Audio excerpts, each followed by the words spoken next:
Hello, fans, and welcome to This Day in Baseball, where we're going to bring you a full radio broadcast of today's game.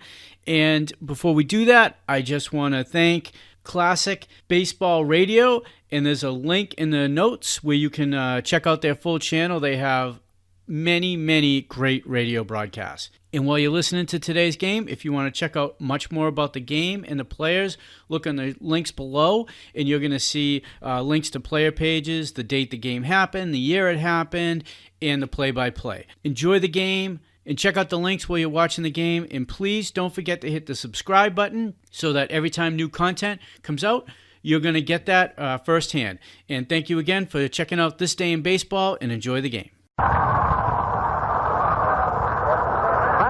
Adjusting off home plate. And Frank Crissetti runs across in front of the plate out to his coach's box at third base, and Ralph Hobbs, the Yankees first base coach. Crissetti always waits until the playing of the national anthem before he runs out.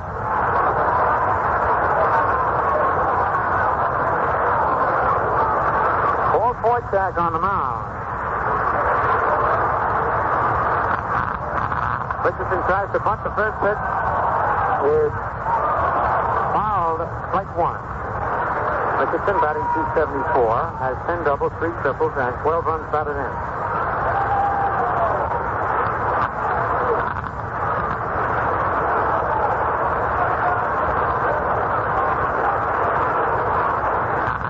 The windup by the right-hander. The pitch a little high, ball 1-1-1. Foytak has won 9 and lost 7 on the year.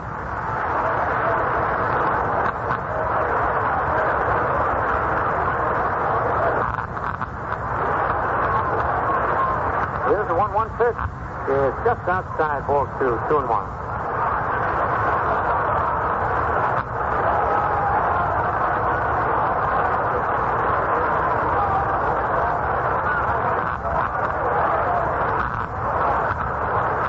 There's a drive deep to left field, way back there. Looks like Richardson's first home run of the year. And there it is. Little Bobby Richardson gets his first home run of the 1959 season. Leading off, and look at the big grin on Bobby's face. Frank Crissetti slaps him on the back as he rounds third. And wait to see the Yankee bench when Richardson comes in. There's Skylin laying down as though he's fainted. And nobody's saying anything to Richardson. They're giving him the silent treatment. But finally they break down and all start applauding.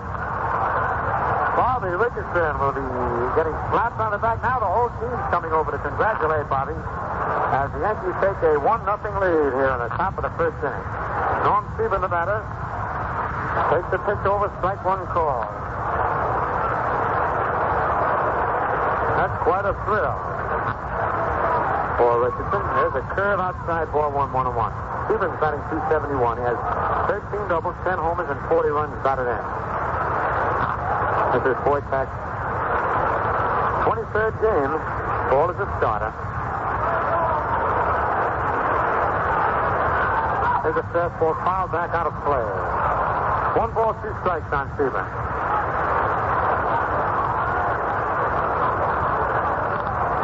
Foytak has started once against the Yankees before today, winning that ball game. 8-2 back on June the 14th in New York. His lifetime record. Against the Yankees, he defeated the Yankees 4 times while losing to them 6 times. Fastball inside, and Stephen has to skip rope to get out of the way. 2-2 to count. That was Bobby Richardson's first home run of the year.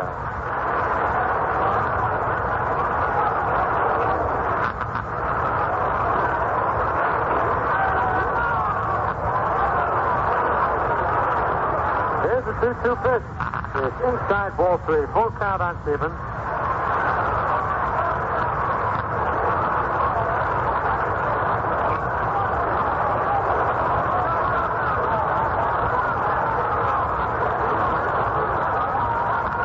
Ready for the payoff pitch.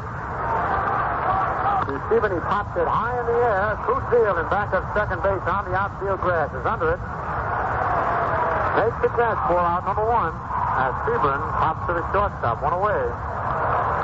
That'll bring up Mickey Mantle. Mantle's batting .295. Mickey has 17 doubles, 3 triples, 20 homers, and 53 runs batted in.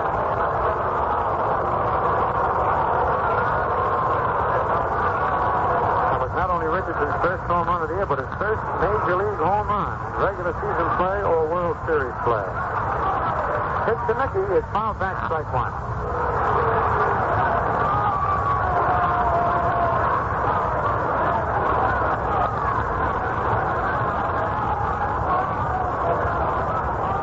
The Yankees lead here in the top of the first. Wojtak ready. Curve is a little bit high. Ball 1-1-1.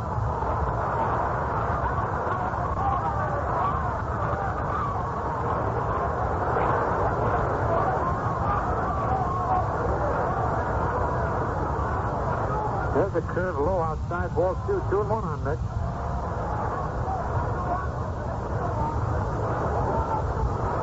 Wojtak is 5'11", 180 pounds. Born in Scranton, Pennsylvania.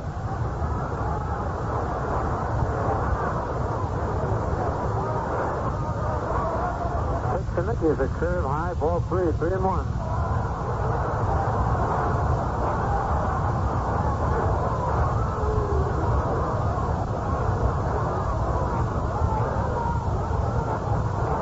One out, nobody on. Wojtak into the windup. The slow curve is swung at a miss strike to full count on Nick. Boy, Nick was looking for that fastball, ready to hit it right on out of here. Had made up his mind to swing and was fooled completely on the change-up curve.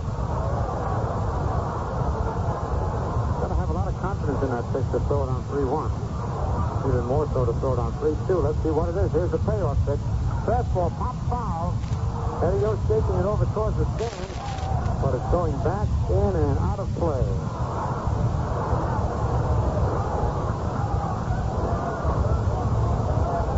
Three balls, 2 strikes.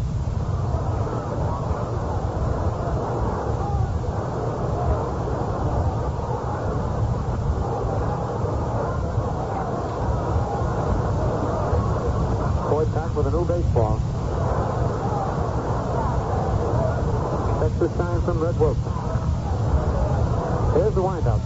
Pitch is line. Oh, just outside the first base foul line. Ball almost got Charlie Berry, the first base umpire.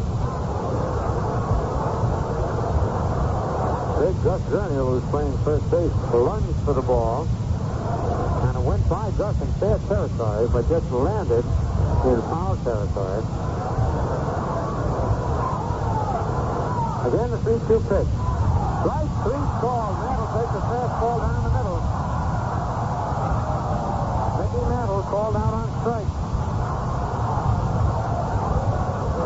And with 2 out, nobody on, here's Yogi Berra. Yogi's batting .275. Has 14 doubles, 1 triple, 11 homers, and 37 runs batted in.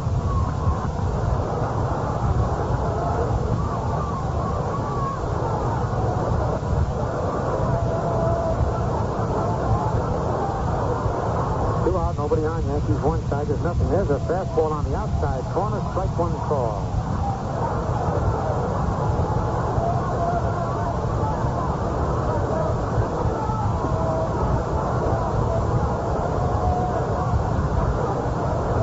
Ground ball to second base.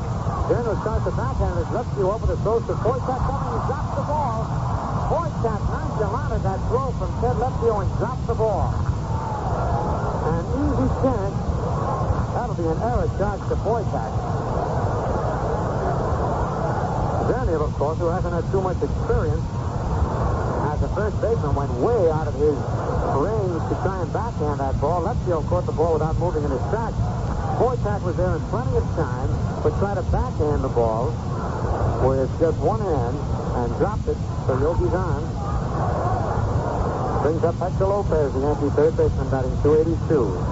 Hector has 19 doubles, 4 triples, 14 homers, and 59 runs batted in. Here's a fastball low inside, ball 1. Maybe you got to bear down every second in this ball game. You never know when one break can give the opposing team can open up the gate. There's a stretch. The pitch is a curve hit high in the air to left field. Maxwell back, but he's got room for this one. He's under it and makes the catch for out number 3. So the error was not costly, but for the Yankees in the top of the first. 1 run on 1 base hit, Bobby Richardson's first Major League homer. 1 side to error, 1 man left to score at the end of 1/2 inning of play. The Yankees won, and the Tigers coming to bat. So now here's a guy that can really put a message across. Bill Corey of Columbia Records.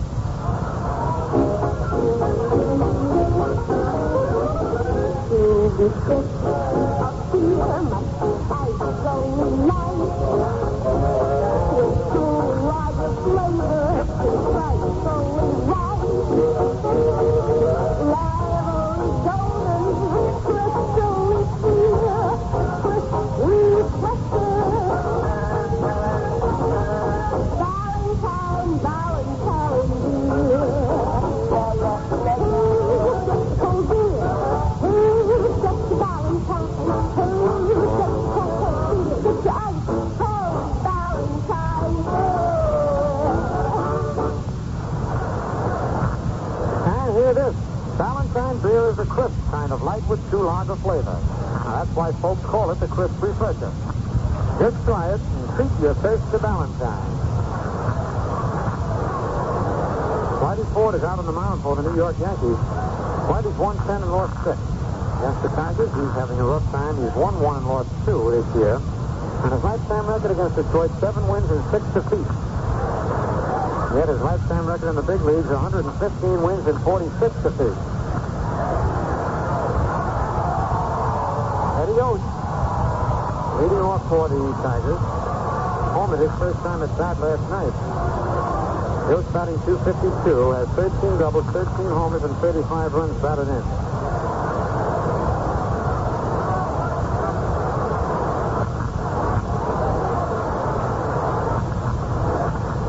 Here's the windup by Whitey in the first pitch to Eddie Yost. Is a curve over strike 1 call. Whitey lost to the Tigers 6-3 back on May 19th. Lasted only 2/3 of an inning. And he defeated the Tigers 14-3 on June 4th. Pitch to Yost is low, ball 1-1-1. Whitey lost his last start to the Tigers 3-2. That's when Maxwell hit that 3-run home in the 8th inning. Whitey's been pitching good ball, but he hasn't finished the game since June 23rd. Low curve is lined to center field, a base hit for Eddie Yost. Boy, he timed that curve beautifully. It was a good change-up curve by Whitey Ford, and Yost just waited for the pitch and lined it out into center field. And here comes Charlie Maxwell. Maxwell is a big favorite, and well, he might be, hitting all those clutch homers. Charlie's batting just .243, but he has 9 doubles, 2 triples, 22 homers, and 65 runs batted in. Takes the fastball low, ball 1.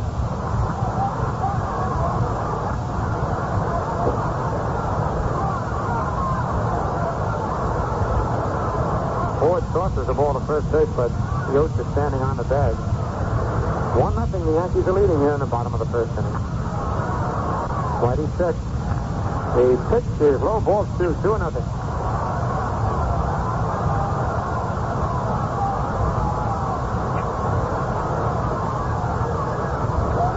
Charles Richard Maxwell.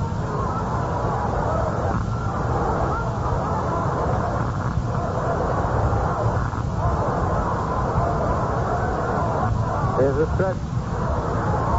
Pitch is low, ball 3, 3-0.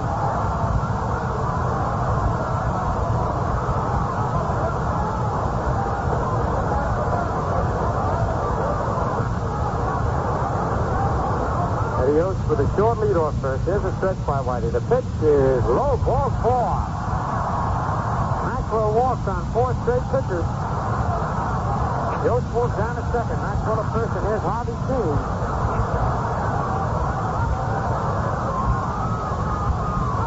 Kuenn leading the American League in batting by just 1 percentage point now over Roger Maris of the Kansas City A's. He has 26 doubles, 6 triples, 5 homers, and 44 runs batted in. Yogi out to the mound to talk with Whitey Ford. Harvey Edward Kuenn, who has a lifetime batting average of .308 in the big league. before this year, that is. Here's the stretch by Whitey. 15 is taking low, ball one. Harvey shot a bunt at that ball, and he had Hector Lopez way back. Lopez was playing a deep third base, not expecting seeing the bunt, and Harvey was going to drop one down. And now Frank Umont moves the photographer away from home plate. He's only about 10 feet from the batter, taking these flash pictures, and Frank Umont moved him out of the way. They could be distracting. Pitch to Keene, another curve low, ball 2, 2-0. 6 straight balls that Whitey Ford has thrown. 4 to Maxwell, 2 to Keene. Runners at first and second. Nobody out here in the bottom of the first, and the Yankees leading 1-0.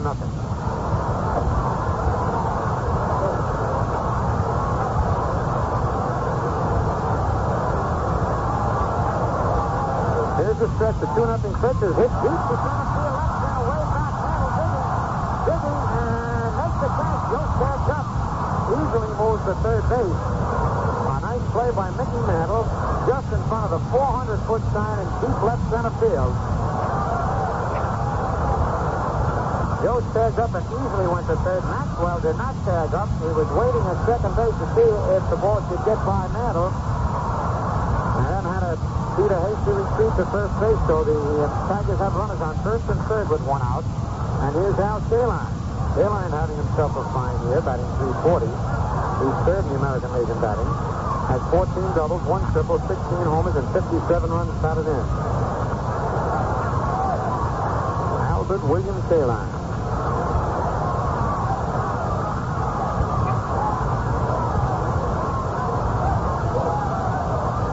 Howard holds first against Maxwell. The Yankee infield in double play depth. Yost leading off third. Here's a stretch by Whitey. The curve is low outside, ball 1. Yankees leading 1-0 on the strength of Bobby Richardson, the first Major League home run, leading off the ball game.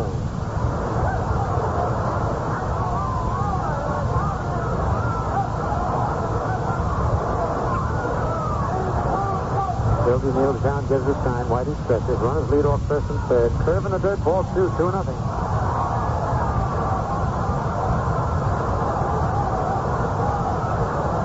Kaline never played any minor league ball. Came right up to the Tigers in 1953. Been with them ever since. Al has the identical lifetime batting average coming into this year as Harvey Kuenn, 308.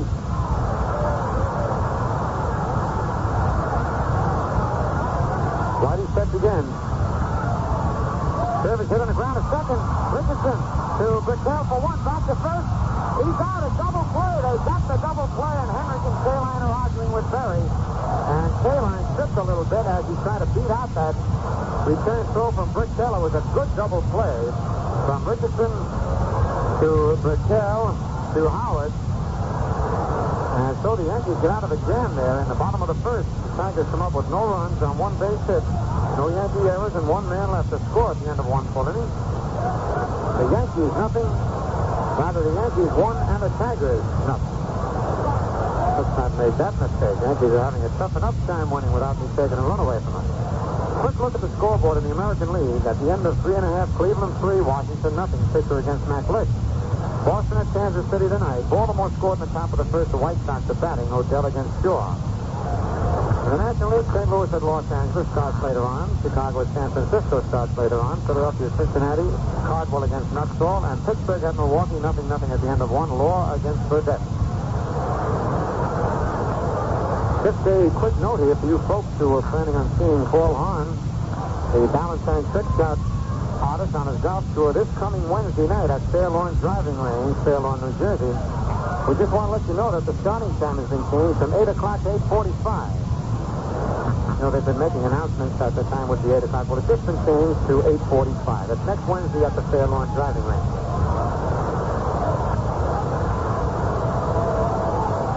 Elston Howard swings and misses. Strike 1 at the first pitch. Elston batting .263, has 13 doubles, 3 triples, 11 homers, and 41 runs batted in. He got his 11th homer last night. There's a curve over the outside corner, strike 2. Howard tried to check his swing, but the ball had part of the plate.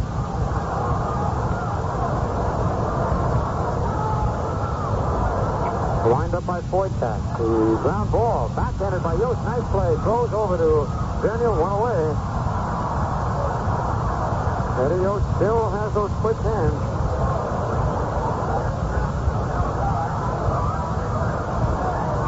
Eddie Yost has been playing with the Washington Senators from way back in 1944. Still can move around that third patch.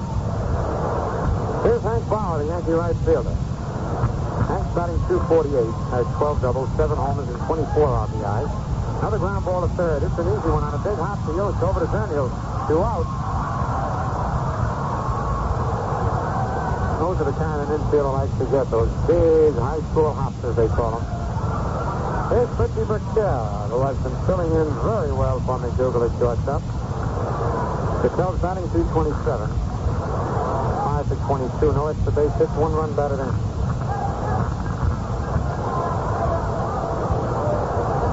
Pitch to Fritzy is over, strike 1 call.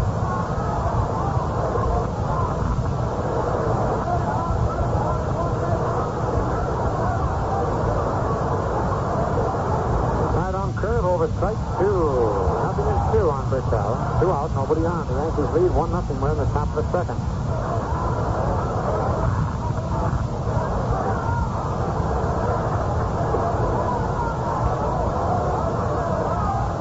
The 2-strike pitch. Curve is a little bit high, ball 1. 1 ball, 2 strikes.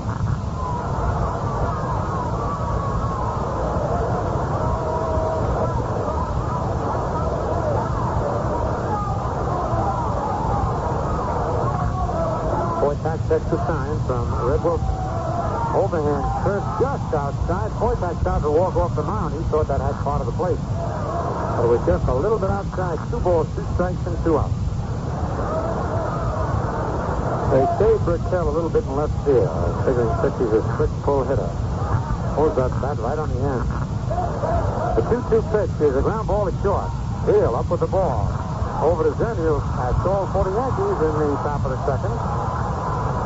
No runs, no hits, no tag errors. Nobody left to score at the end of an inning and a half. The Yankees won, and the Tigers nothing. Remind you, remember Old Timers Day coming up. Saturday afternoon, August the 8th. And Frankie First is the latest member of the Hall of Fame to accept, plus 3 others, Charlie Grimm, Vic Rassi, and Lefty Gomez. 2 great Yankees, and Charlie Grimm, a great Cub and a great manager. Red Wilson steps into the batter's box, leading off for the Tigers here in the bottom of the second. Wilson's batting .305. Has 10 doubles, 1 triple, 2 homers, 23 runs batted in. Fastball is on the outside corner, strike 1 call.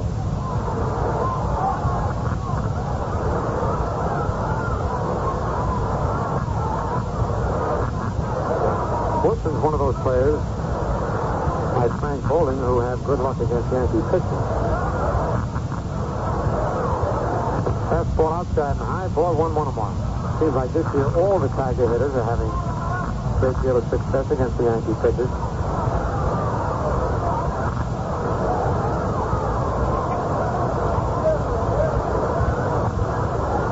The 1-1 pitch, low curve is low, ball 2, 2-1.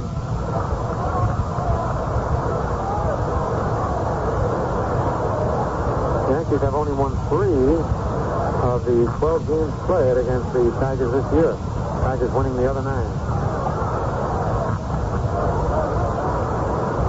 2 balls, 1 strike on Wilson. The Yankees lead 1-0 here in the bottom of the second. On deck, Gus Verniel. Curve is hit on the ground. It's short. Burchell up with the ball. Over to Howard, 1 away. 1 out. That brings up Gus Verniel. Big Gus batting .214. Been used mostly as a pinch hitter this year. Has 2 doubles, 5 homers, and 19 runs batted in.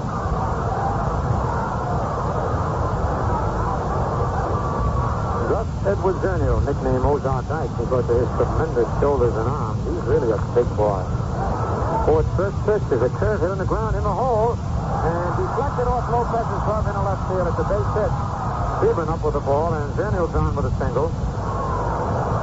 Burchell would have gotten to the ball a backhander, but whether he could have thrown Verniel out or not is doubtful. So Verniel gets the second hit off Whitey Ford. And it brings up Ted Lefty, the second baseman. Left field is batting .267. Has 2 doubles, 3 homers, and 10 runs batted in.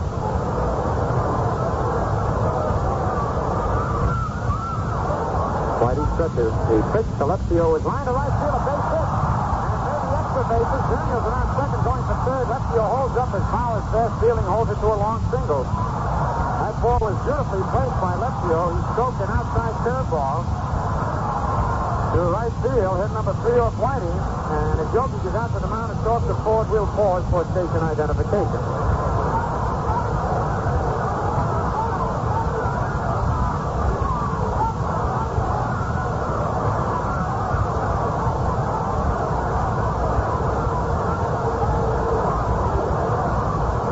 Field at shortstop, batting .258. Hasn't played too much. He's 8 for 31, 5 RBIs. Right-hand hitter. Real slim ball player. Once set a curve and then pulls the bat back. It's ball 1. He started a bunt at that ball. It was not the suicide squeeze, as Zernial was not coming in on the pitch.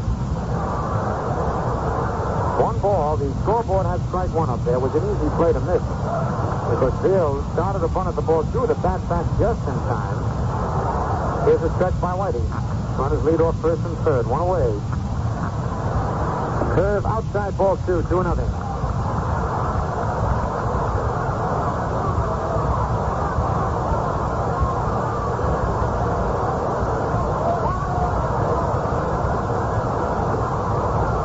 A youngster throws a rubber ball out on the field. And Whitey picks it up, flips it to Hector Lopez, who bounces it into the dugout. It's a pretty looking ball, a little blue color. Looks good on color TV. The Yankees lead 1-0 here in the bottom of the second. Here's a stretch by Whitey. Runners lead off first and third. Throw to first base, left field's back. Howard has to be on the alert, because if he hasn't played first too much with Whitey pitching, he can get picked off. Whitey has such a tricky move. Then the stretch by Ford. Curve is over, strike 1 call. 2 balls, 1 strike. Veal steps back to look at Billy Hitchcock coaching at third. Gus Zernial is at third. Let's go at first. Here's the stretch. Pitch is line foul over Henry's head down the right field line. 2-2 the count. Veal hit that ball right off the end of the bat. His fingers are stinging a little.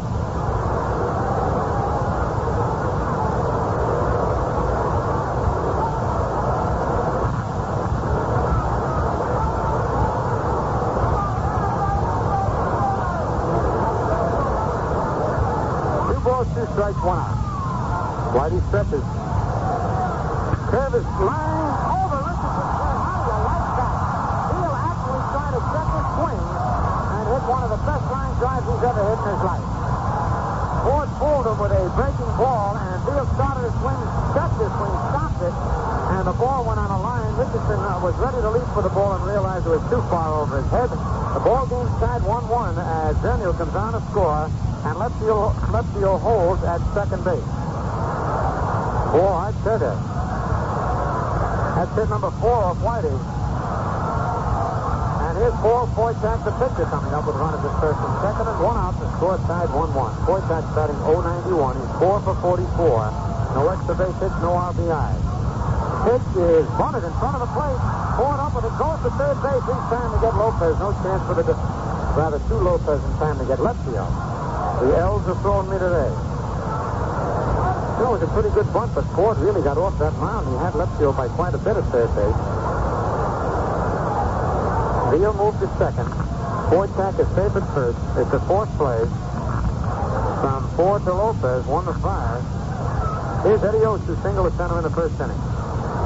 Oates batting .254.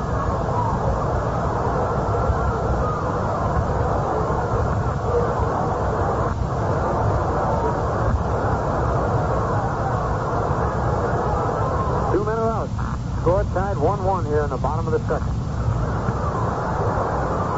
Coot Veal down at second. Paul Foytak at first. Here's the stretch. Pitch to Yost is a curve low, ball 1. For Veal, that was his 6th RBI of the year. On deck, Charlie Maxwell.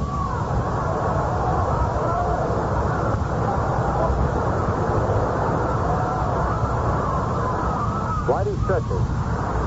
Another curve a little bit high. Ball 2-0.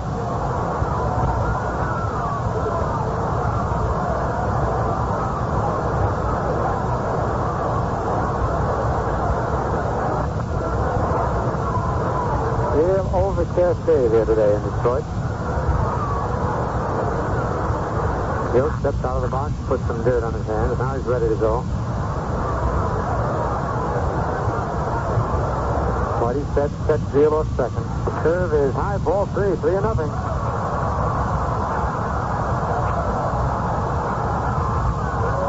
Hills looks down at Billy Hitchcock coaching at third. Garrett might get the green light because Maxwell is a left-hand batter, and though he hits Ford pretty good, still a left-hand hitter against a left-hand pitcher. They might let Joe swing at a 3-0 pitch if it's over. Here's the stretch. He takes a strike one call, and Whitey took something off that pitch, figuring that Yost might be laying for the cripple. The 3-0 pitch, which they usually lay in there just to get a strike over. All right, here's the stretch. Pitch is over, strike 2 call. A fastball, and I said that Yost was guessing that time. He took a fastball right over the heart of the plate. With a 3-2 count, 2 out, Veal at second, and Foytack at first will be off with the pitch. Bobby Sands gets up to loosen up in the Yankee dugout. Here's the stretch. The runners go. The pitch is taken high, ball 4. The walking man gets another walk for Yost's 81st walk of the year. With the bases loaded and 2 out, here's Charlie Maxwell.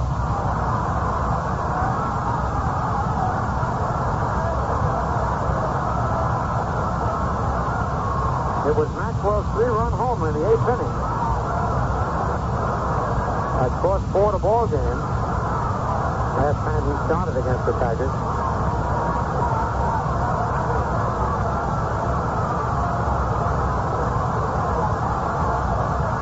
Yogi's reminding Maxwell that today isn't Sunday. You know, Maxwell loves Sundays to hit home runs on. All right, here's the windup.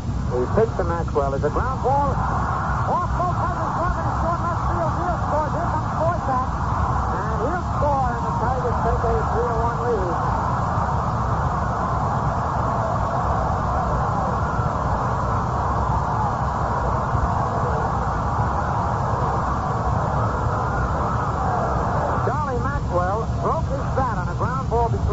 Short. Lopez got his glove on the ball.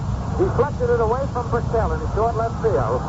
Coot Fields and Paul Foytack both came across the score. And the Tigers now lead 3-1. As Charlie Maxwell hits a single to short left field. Here's Harvey Keene, who flied out to deep left center field his first time at bat. The pitch is over, strike 1 call. Well, Maxwell only went up there batting .243. He leads the Tigers in RBIs with 65, and these two give him 67 on the year. So you know he hits in the clutch when it counts. Harvey Keene batting .346. Swings a fly ball right field. Bauer digging to his left, still going. Can't get the ball. It's off the front against the wall. Here comes Joe scoring. They hold Maxwell at third base. Now it's go to third, not in time. That'll be a base hit.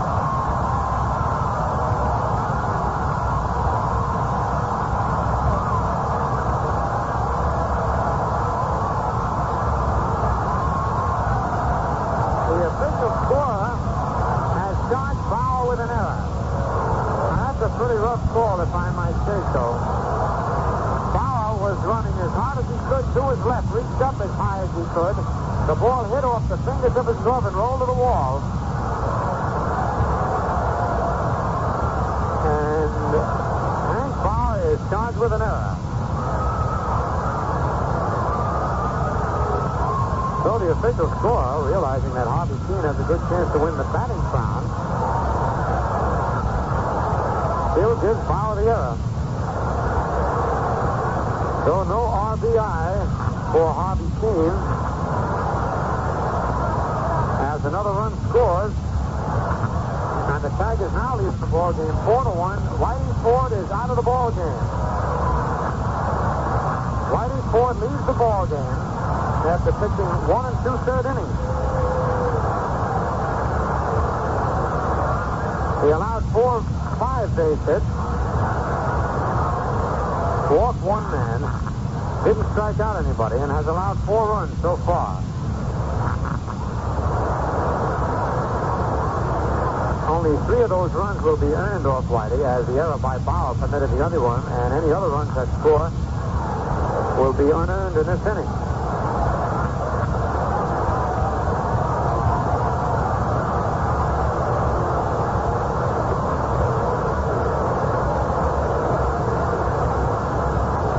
Bobby Sands coming on is making his 24th appearance of the year. Bobby's won 4 and lost 3. Sands will be pitching to Al Kaline, who was the 9th man to bat in the second inning. Kaline bounced into a double play his first time at bat. Al's batting .339.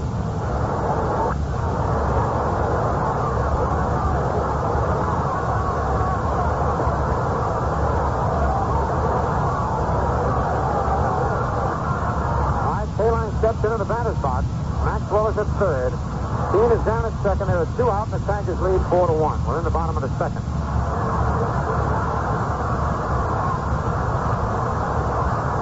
Bobby Sands, the pitch is outside. They're going to walk Kaline intentionally and pitch to Red Wilson.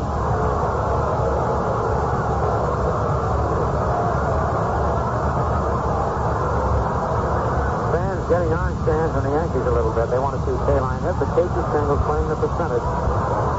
Now Kaline is third in batting in the American League, so they'd rather pitch to Red Wilson, who is not quite the hitter that Kaline is. There's ball 4. Kaline gets an intentional pass. The bases again are loaded. And here's Red Wilson, who started off this inning by bouncing the shortstop.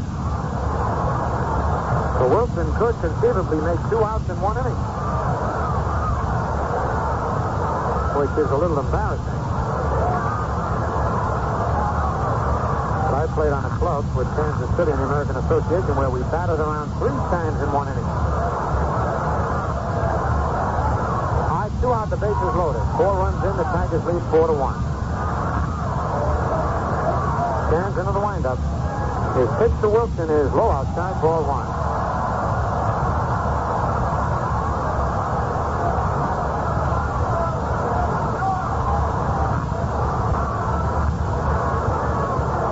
One ball, no strike.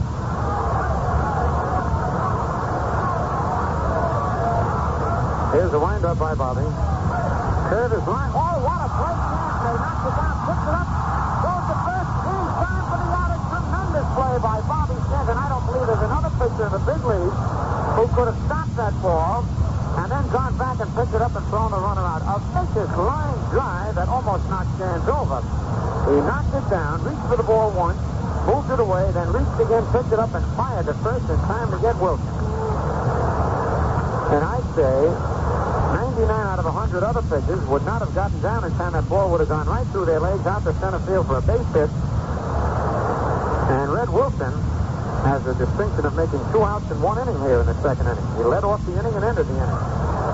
For the Tigers in the bottom of the second inning, 4 runs on 4 base hits, 1 Yankee error, and 3 men left on base. The score at the end of 2 full innings, the Tigers 4 and the Yankees 1. Don't forget Old Timers Day, Saturday afternoon, August the 8th, at Yankee Stadium. And as a special added feature, the Yankees have invited the former Major League first baseman, Chuck Connors. All right, here's Mel Allen to take over.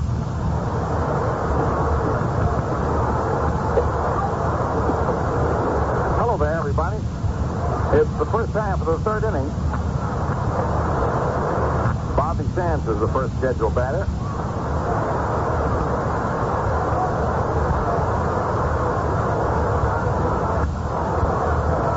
Then we'll have Bobby Richardson and Norm Siebert. Tigers leading 4-1.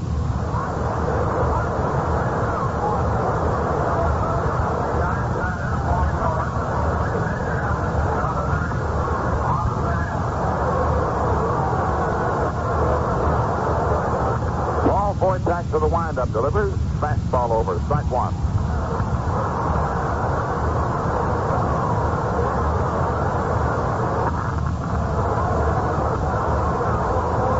Delivery. In there, strike two. 0-2.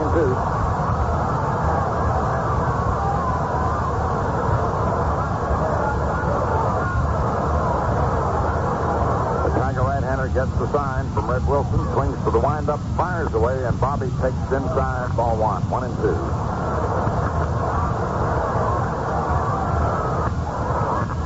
Chance has 3 for 14, hitting .214. The 1-2 pitch. Swung on. It's a high fly ball into short right center. Harvey Kuenn moves over and takes it.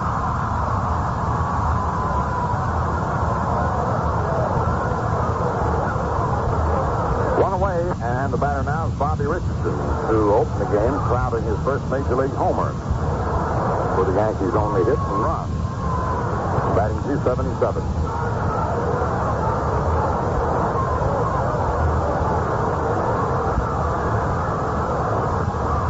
Boychuk pitch swung on as the ground ball hit through third in the left field for a base hit. Bobby takes a wide turn. Maxwell charges the ball, throws quickly to left field, and Richardson back to first. Chance, who just batted, goes down to the bullpen to warm up some more. Norm Sebring hitting .270. Popped to short in the first inning. Mantle on deck.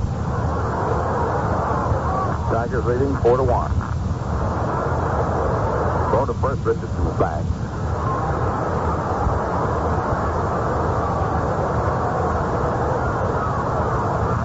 Boychuk quickly throws over again. Richardson's back.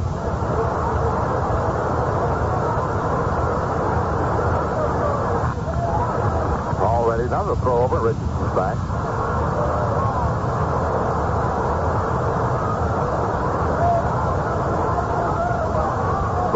Three straight times. Bobby dances off the bag pretty widely. Now the stretch and the pitch. It's low and inside. Ball one.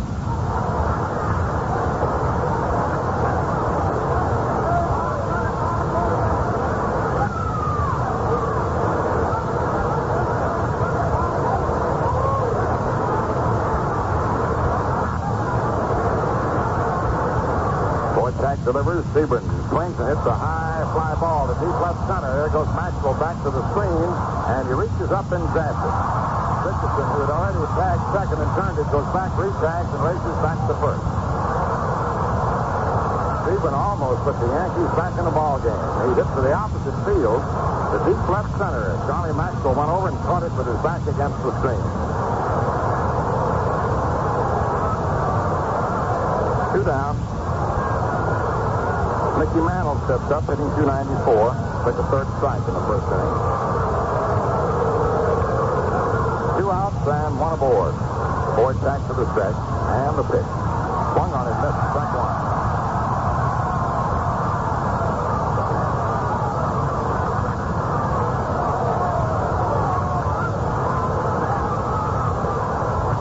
The right-hander ready. Delivers. Mantle swings up the high pop foul. Way up there off the rest of the plate. Wilson and Yost. And Wilson takes it. That ball went a mile up in the air. Sides retired. No runs, 1 hit, no errors, 1 left on. At the end of 2.5 innings, Detroit 4 and New York 1. In the last half of the third inning, Gus Stringel leads off. Ted Betsy on deck and Coop Field to follow. 4-1 in favor of Detroit. Tigers hurriedly got rid of Whitey Ford, as they did Don Larson last night. Whitey seldom has had much luck against Tigers teams. 7-6 last time against them. And when you consider his overall lifetime record, which is 115 wins and only 46. Tigers are the one team against which he's had the least success. Bobby Chance in relief. Into the windup. Here's the pitch to big Gus Stringel. Been there for a strike.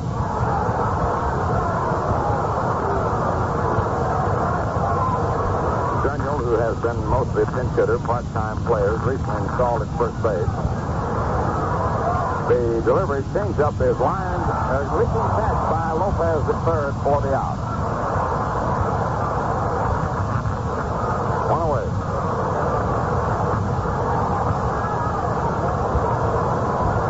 Frank Rossetti had just whistled to Lopez and told him to back up a couple steps just before the pitch. Else he'd never gotten the ball. Ted Bledsoe singled to right in the second inning. The delivery in there, strike one. Ted batting .272. Frank Bowling is out with an injury, so is Rocky Bridges. Next pitch is low outside for a ball.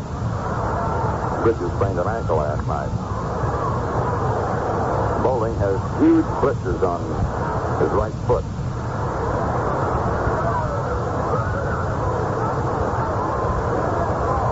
The 1-1 pitch to left field, fouled off to the left of the plate.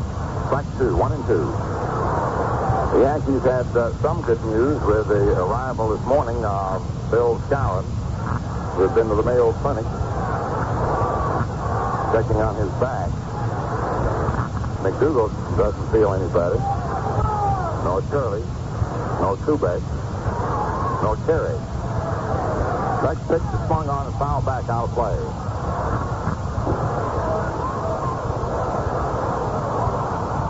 Moose just might get into the ball game tomorrow. Sixth batting practice and felt very well, he said.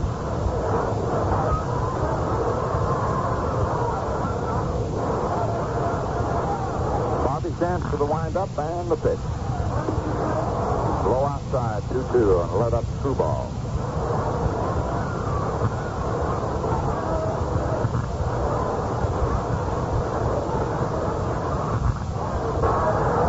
The 2-2 delivery. That's in there for called strike three. Gave him a fast screw ball that time. Now Coop Field hitting .281. Whitey just didn't have anything today. He's way off in his control.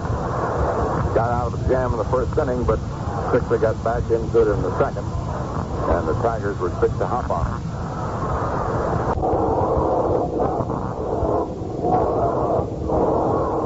The 2-1 delivery. Swung on, lined out in the left center field, and it'll be in there for extra bases. Yogi takes the turn at first. Bayline makes a nice recovery, throws in, and Yogi stops at second with a double. Yogi's been hitting more to the opposite field this year.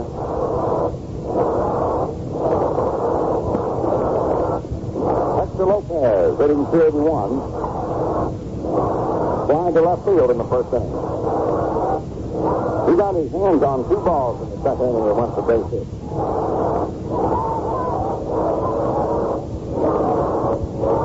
When the Tigers got their 4 runs. Fourth chance to the stretch, the pitch to Lopez. Swung on line down the right field line for extra bases.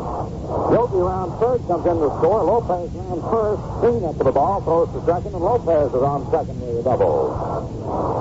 And it's 4-2.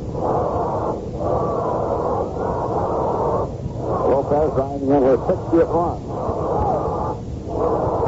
Now has moved one ahead of Skowron, who was the leader, even being out of action as much as he's been out of action this year. Elston Howard hitting .262, grounded to third in the second inning. Fourth back to the stretch, pitch to Howard. Fastball just outside. Ball one. Low and away.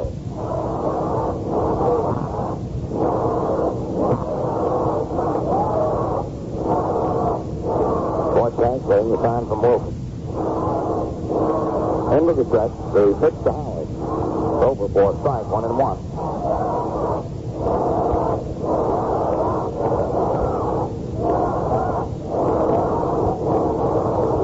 And foul on deck.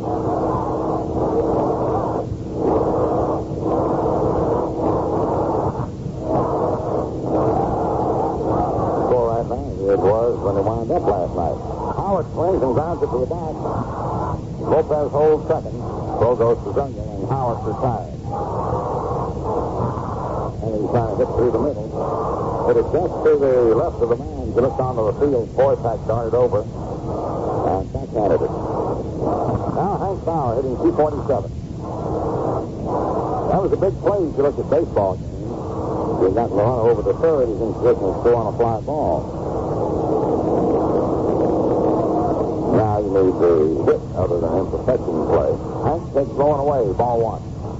These are the things that ball players always talk about, and managers, when you sit in the dugout as they review games. Getting that man over, getting that extra base. Now the pitch. Hank swings, reaches his bat. The ball fouls back to the screen. Tommy Henrich ran the bat in the side of the dugout. He said he goes over, he gets it, brings it up to Hank.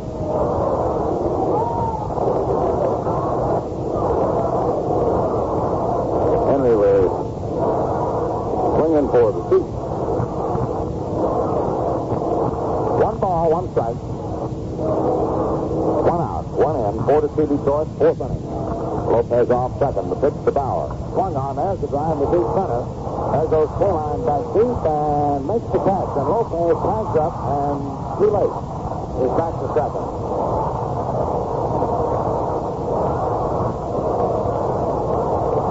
Of course, he had to play it off the bag in the event the ball might have cleared Kaline.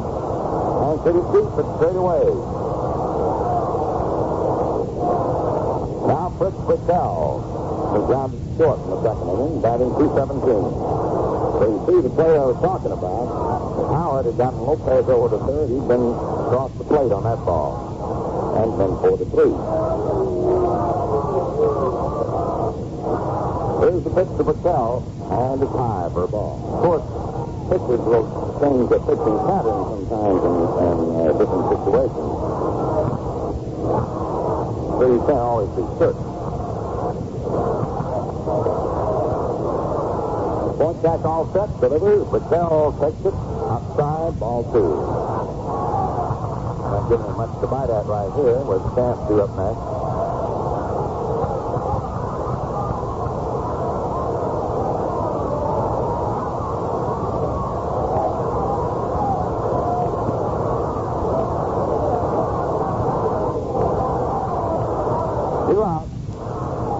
The pitch. Swung on, a little roller, hits the third, and it's foul ball. Foul ball. Remember, all Yankee baseball games are brought to you by Valentine Beer and Ale and Atlantic Gasoline over WOKO 1460 on everybody's radio. Don't forget the Troy Buick Roundup with Jim Raynor following today's game.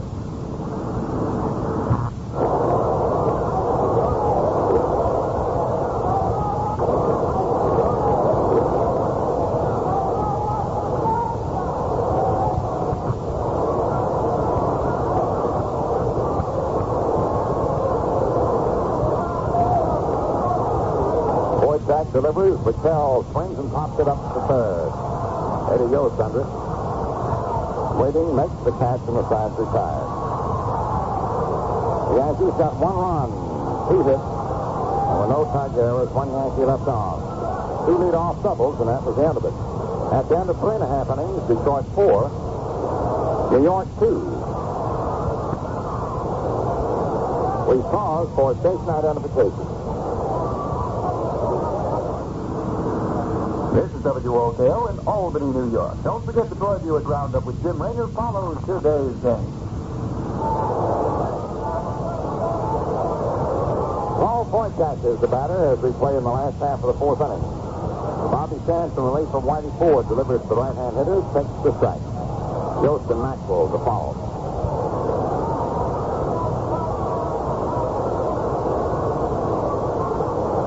Poindexter hitting 89.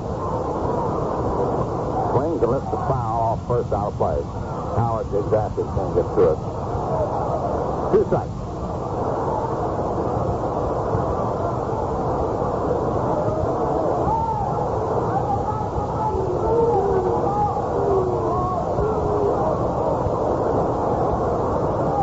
Nothing and 2 the count now on Poindexter.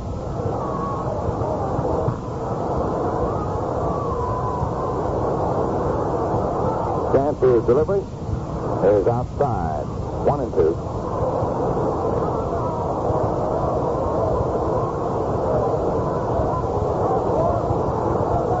The 1-2 pitch. Curve is down to short. Bichelle up with it, tosses on over to Howard, and there's one away. Now the leadoff man, Eddie Yost. Single to center and walk. He's had 81 bases on balls this year.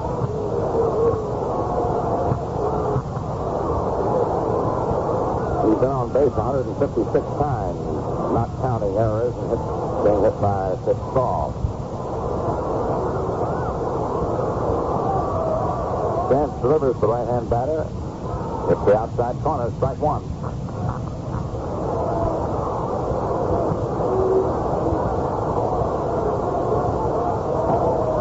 The one-strike pitch. Change-up is outside. 1-1. A let-up screwball.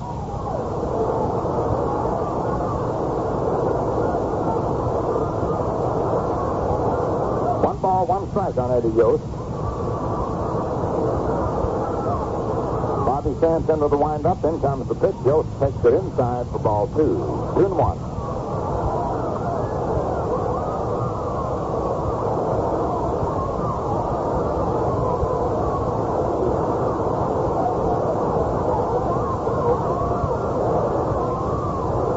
Sands delivers.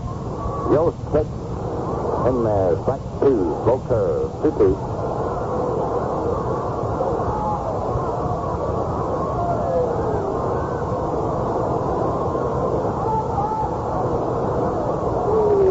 The 2-2 delivery. Outside, ball 3, 3-2.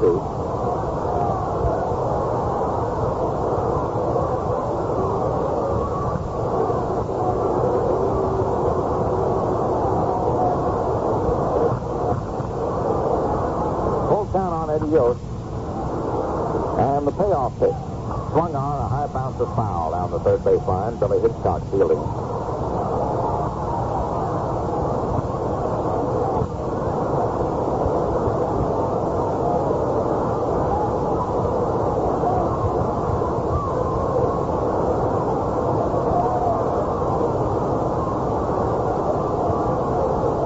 Payoff pitch.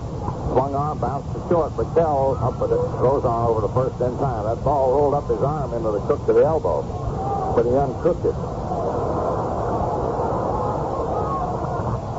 2 up and 2 down.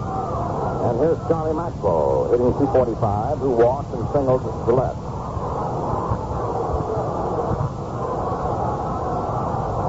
.42 Detroit, 4th inning.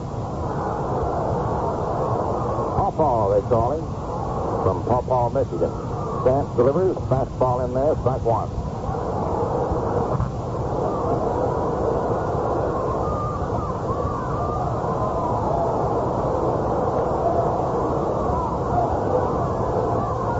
The one-strike pitch. Swung on and popped up in the air behind the plate.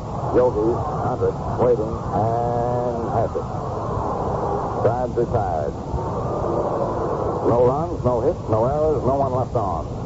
At the end of 4 innings of play, Detroit, 4 runs, 5 hits, 1 error, 4 left on. The Yankees, 2 runs, 4 hits, 1 error, and 3 men left on base.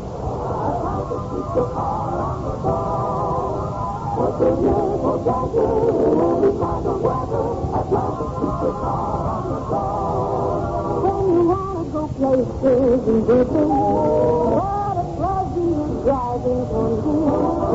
For quality product and not service, your Atlantic Atlantic keep your car on the song, live on the song, Atlantic. Yes, sir, and we did keep on the go with Atlantic thanks to a little trip we took during the last week or 10 days, and our thanks to Bill Creasy, who very nicely took over for us over the past weekend. Did some traveling in upstate New York, and Atlantic Imperial gasoline really got us up on those hills on the thruway upstate. Suddenly, as we were passing through the upstate region, we got our Atlantic gasoline and stopped over at the Wallace Hotel over in West East New York and found a lot of Yankee fans. Yes, sir, at the Wallace Hotel, plenty of them. Wojtak pitch, low and away, and the count's 1-1 on Chance.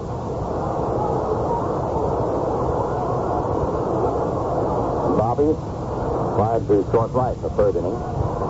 He's in relief for Ford. Wojtak's delivery, high and inside.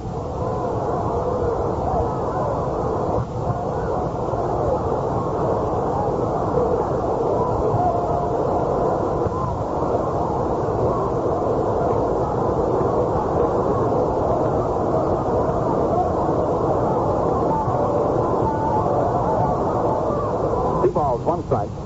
And the pitch. Flipped out inside, ball 3-1.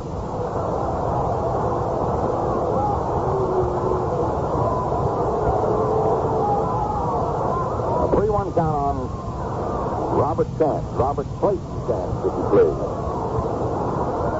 Wojtak to the windup, fires away, and it's in there. Strike two. It's just a little off the fastball. The reason for that, for the newer fans, sometimes the fellow's fastball jumps. So he takes it a little off, and he figures the batter won't be swinging to get the strike. The 3-2 pitch is inside for ball 4. The ball failed again. Bobby Chance walks to open the fifth. That's the first pass issued by Wojtak. Now Bobby Richardson, who homered and singled to left. 2-2. Hitting .281. Norm Sebring on deck.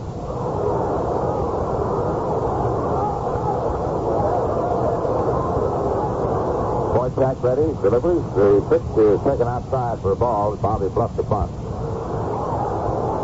He had no idea of attempting a sacrifice. He might have had a notion of bunting for a base hit. Tom Morgan starts warming up for Detroit.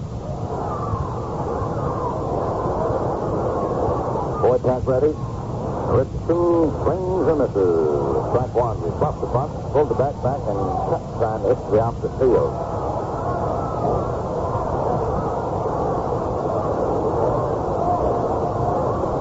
Trying to avoid hitting into a double play and trying to punch the singles to right. That was his objective. Yost shortened up at third. Daniel holding against Chance. And the pitch. Swung on and foul back. Strike two. 1-2.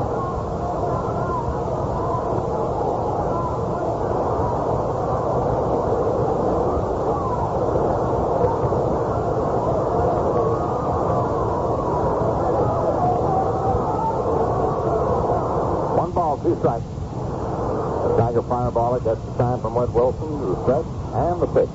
Inside, and it's a 2-2 count.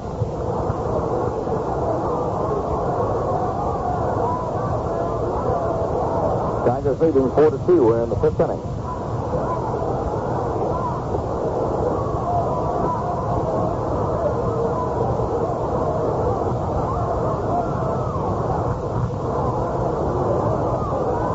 Wojtak ready. Chance for the lead off first. There he goes. The pitch is swung on and grounded by third to left field. Chance turns second, holds up as Papa Maxwell tosses in to Eddie Yost. Third straight hit for Richardson. Chance drops to second. They ran Bobby to beat a double play. And he grounded, but grounded by Yost. Norm Sebring coming up. Pops to short and slide to deep left center. Sent Maxwell back to the screen. Hitting .269.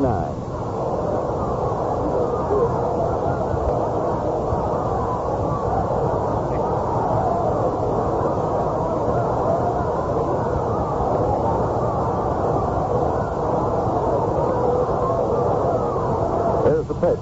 Swung on. There's a drive to deep right center field, and that ball is up against the wall. And Richardson's about to run Chance down. They're both digging to the plate, one on top of the other, and they both score. About a stride apart on a double by Sebring. Chance had to hold up, make sure the ball is in there. Jimmy Dykes is out of the dugout. And Bobby was right on his heels. You thought they were finishing up the 100-yard dash, and Richardson was trying to beat him to the wire.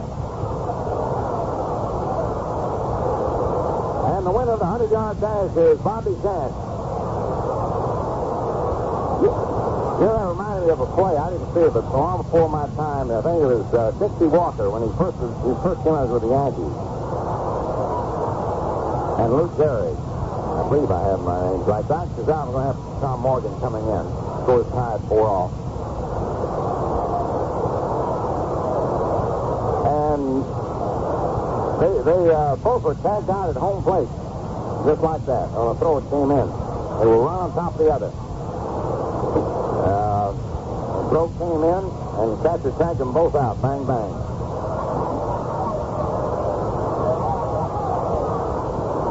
Norm Sebring lashes a long double to right center.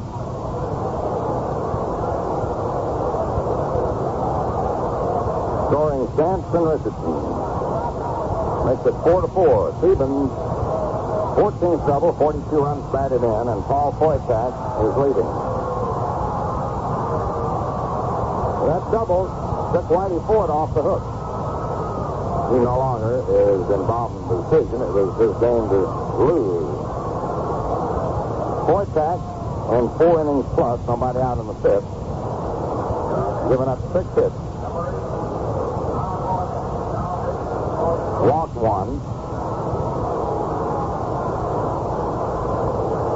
Struck out 1. And has been charged with 4 runs, and Sebring would be his responsibility if he could score. Tom Morgan, one-time Yankee, coming on in the 5th, nobody out. Tom has developed a pretty good relief pitching.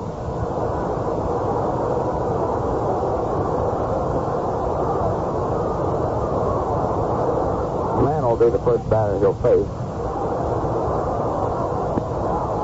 This is Morgan's 29th appearance. Has a record of 1-4.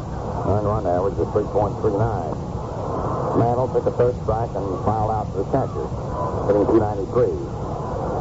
Here's the pitch. Swung on and missed. Strike 1. 0-1.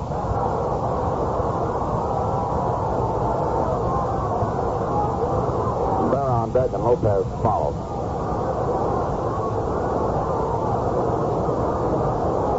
Tom all set. And the pitch. Bunted into the air right to mound. And it's taken by Morgan. Mantle pops out to the pitcher on the bunt. In the slump, he was trying to bunt his way on. At the same time, moved the runner over to third. Here's Yogi Berra, hitting 277. Grounded to second and double to left center.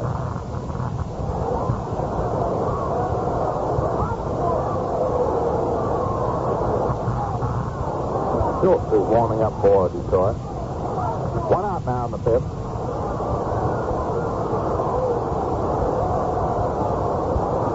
Morgan into the stretch. Pitch to Yogi. Outside. Ball 1.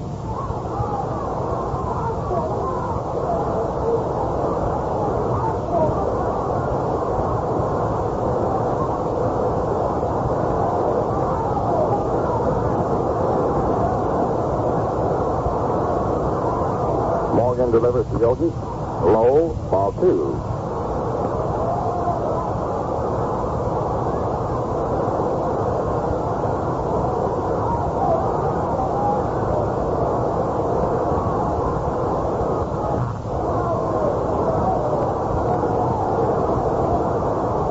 Morgan's next pitch. Low and inside. Ball 3. Not giving Yogi much to cut at. First base open, right-hand hitter coming up. We'll see, though, now. 3 balls, no strikes, and the pitch. It's low, ball 4.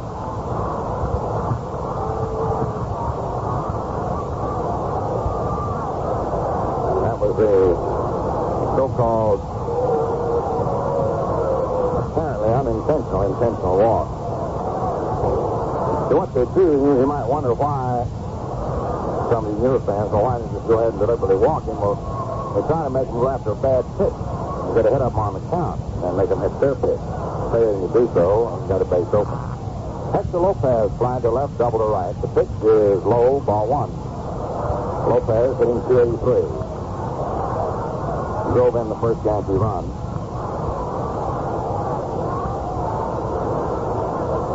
Steven on second, and Berra on first with 1 out. The 5th, 2 in, 4-4 ball game.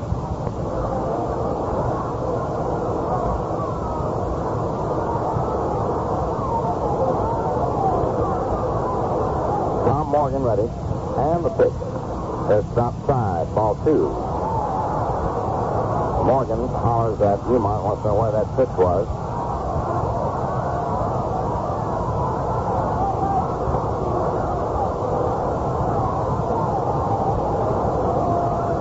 This is Tom's third appearance of the year against New York. No decisions. Once worked 4 innings, allowed 2 hits and no runs. On another occasion, worked 2 innings and didn't allow a run. Cleveland leads off second, Bear off first, 1 out. And a 2-0 count on Lopez. And the pitch. Right over, strike 1, 2-1.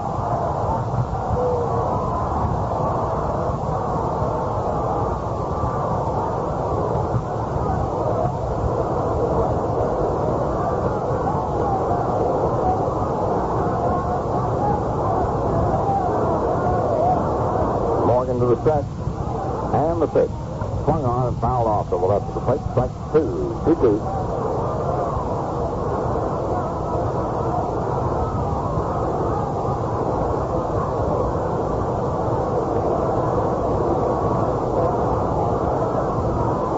Frank Larry goes against New York tomorrow afternoon.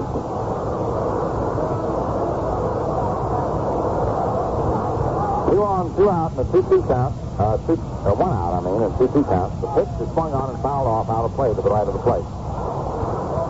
2 balls, 2 strikes, 2 in, and 1 out. 4-4 the score. And 7 years ago.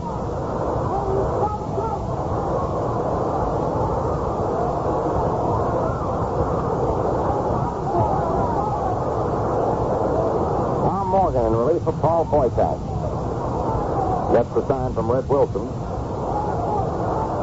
talking to Hector Lopez to distract him a little. Morgan into the stretch.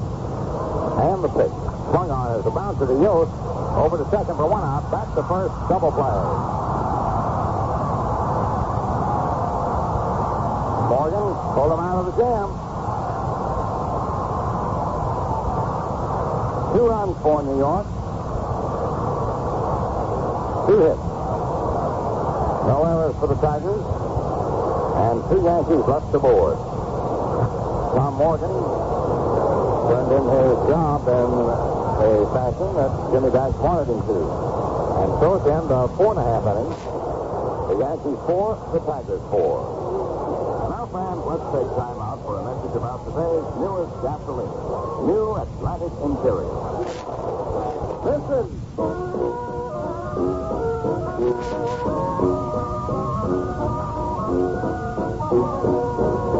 Yes, listen.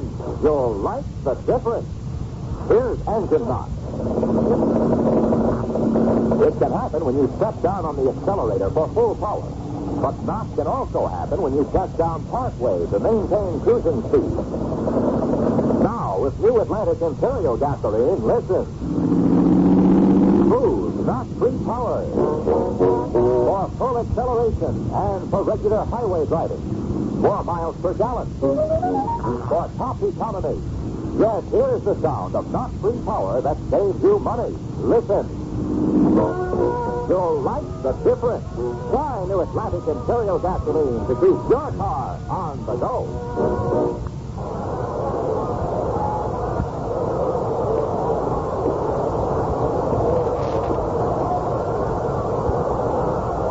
The last half of the 5th inning. Harvey Keene coming to bat. K-line on deck and Wilson to follow. Now the pitchers of record are Bobby Shantz and Tom Morgan. But the starters, Boychuk and Ford, out of the consideration. Harvey Keene hitting .345. Chance's pitch. Been there for a strike.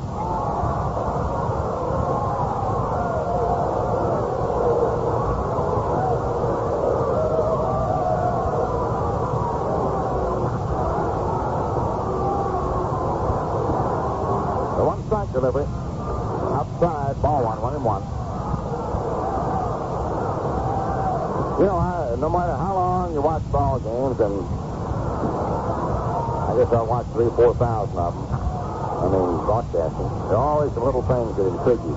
Here's the pitch. It's in there, strike two. Patterns don't always work out, of course. That's what makes the game exciting. But Bill Morgan come in and wouldn't give Yogi anything. He had walking. He knew Mantle wasn't hitting in a slump. Figured he'd take his chances. Aaron Lopez, he got out of the inning pretty neatly. That was all the pattern. Next delivery, swung on, hit foul, back to third, into the lower stand. In this game, you think of a pattern, and you try to make it fit. And frequently it does. You play a percentage. It doesn't always come out that way, and that's what makes the game interesting. Pitcher, too, has got to put the ball where he wants to follow that pattern. The 1-2 delivery now to Harvey Kuhn from Bobby Shank. Coming up in a moment. Bobby to the windup. Here's the pitch. Swung on as a fly ball foul down the left field line, out of play.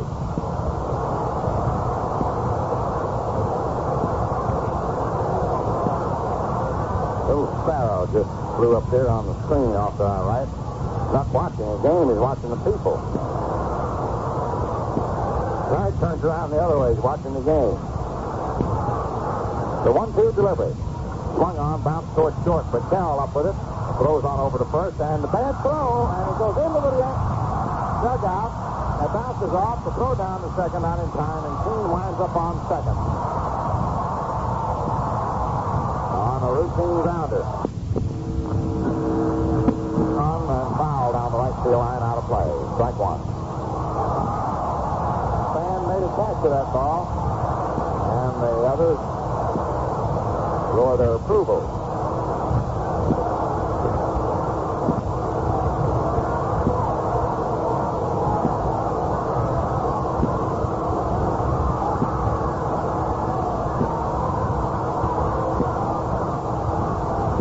Harvey Kuhn on second base on the error, nobody out.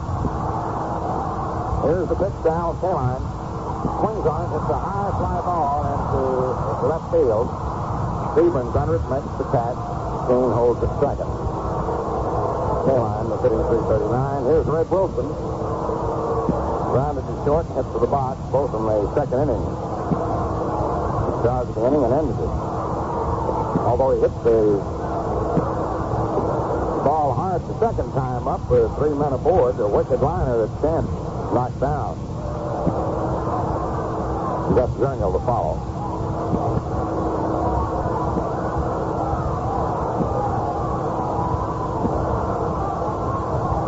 Yanks 4 Tigers, 4th inning. Bobby into the stretch, and the pitch to Wilson. In there, strike one.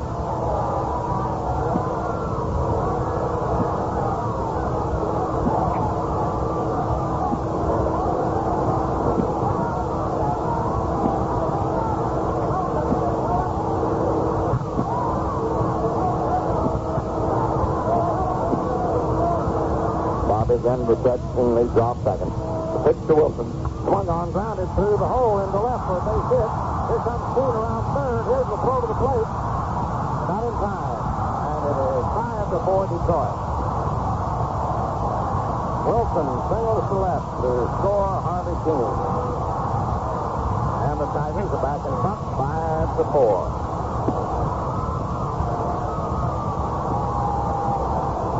Wilson driving in his 24th run. Here's Gus Zernial. Single to left and line to third.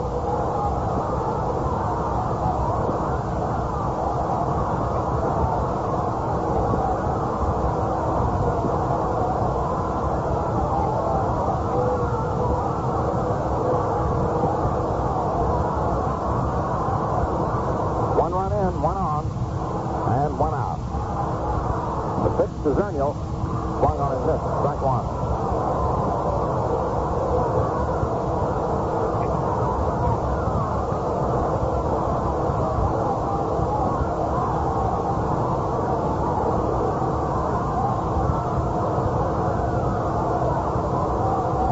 Ready, and the pitch. Top Pops up in the air to first. Howard makes the catch. And so Bobby should have been sitting on the bench without a run being scored, but he's still operating. With Kubek, McDougald, and Terry out of action, the Yankees defense has been riddled. And it has hurt the club.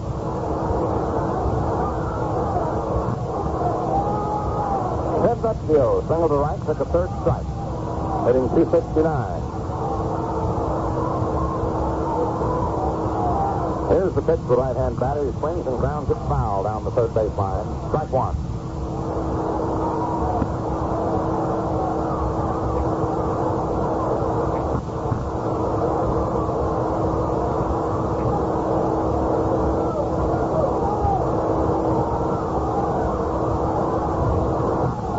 Detroit, fifth inning. Dance into the stretch. Wilson leads off first. Pitch is way outside. He crossed Yogi up. He didn't reach the sign right. Now he and Yogi get together. Yogi had to dart out there and grab it. He wasn't set for that fast through ball.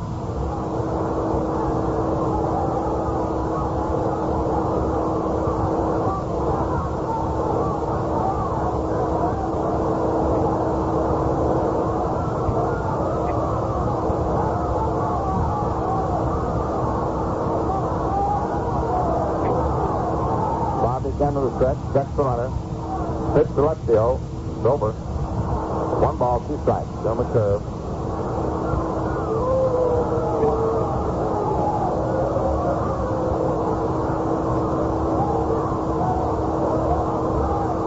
Once again, we're set. The pitch to left field. Swung on, little cap in front of the plate. Yogi out in front of the plate, up with the ball, close to first, and the side's retired. The Tigers get an unearned run. 1 hit, 1 error. 1 left on. At the end of 5 innings of play, Detroit. 5 runs, 6 hits, 1 error, 5 left on. The Yankees 4 runs, 6 hits, 2 errors, and 5 men left on base. And now, fans, let's listen to an interesting message from Atlantic.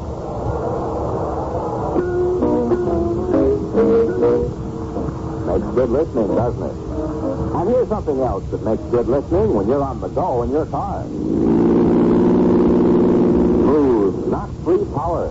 The kind you get with new Atlantic Imperial gasoline. For sure, safe acceleration, but even more important, for regular highway driving. See your Atlantic dealer. Try new Atlantic Imperial gasoline and listen. You'll like the difference. Knock-free power that saves you money. Check over the Atlantic scoreboard. Cleveland, after 8 innings, leads the Washington Senators 8-1.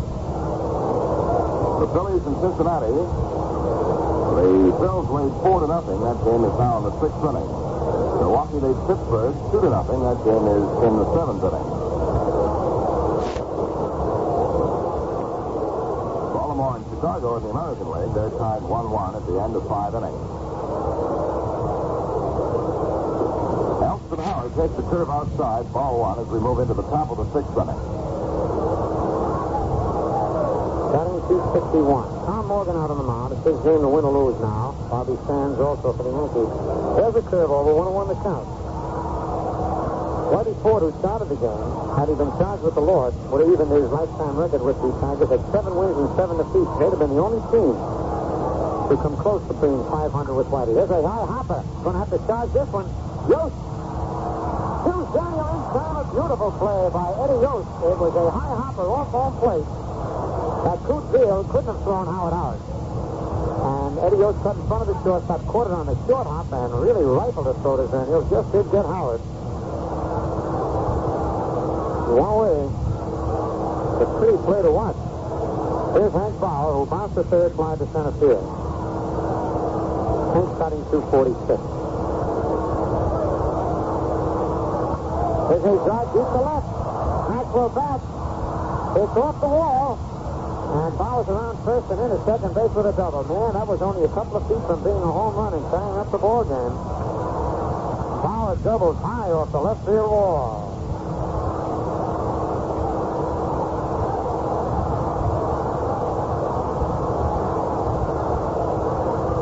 first hit off Tom Morgan since he took over for Paul Foytak. And it brings up Richie Burkell, who bounced the short, popped the third. Burkell batting 208.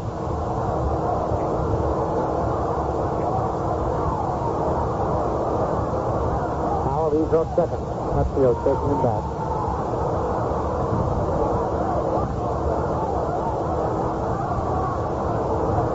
Morgan's curveball is fouled back, strike one. The call is an arm swing. He doesn't swing too much with the wrist, sort of a stiff arm swing.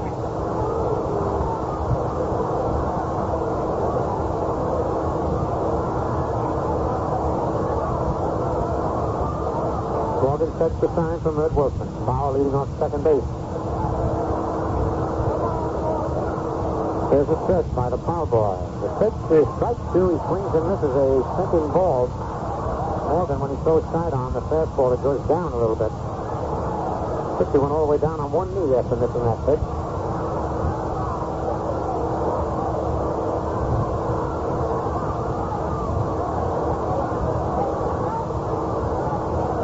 There's a stretch. Just outside. Just missed the outside corner, ball one. 1 ball, 2 strikes.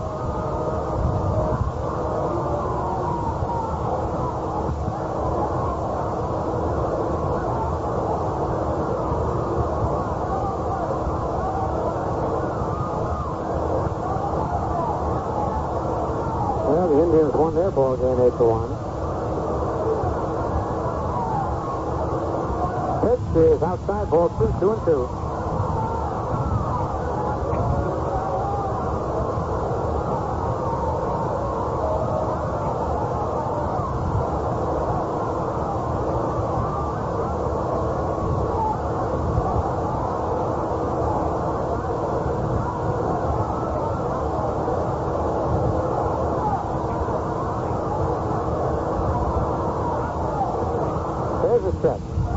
Pitch is hit high in the edge, deep to left. Maxwell back near the wall, and it's in there for a home run for Fritzy Burkell. And the Yankees take the lead, 6-5. Fritzy Burkell hits his first major league home run today, and sends the Yankees into a 6-5 lead now here in the top of the 6th inning. With 1 out, nobody on, and the batter Bobby stands. Bobby fly to right and walk. So 2 first today. Richardson's first major league home run, and now Burkell's first one. There's a pitch over, strike one call. That ball was fair by about 3 or 4 feet, just inside the foul pole into the lower left field seat. Serve over, strike 2 call.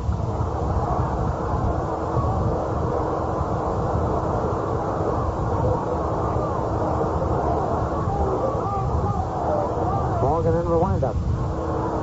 Sidearm curve, pop foul. Eddie Yost going over near the stands. Takes the catch, leaning against the railing. 2-way.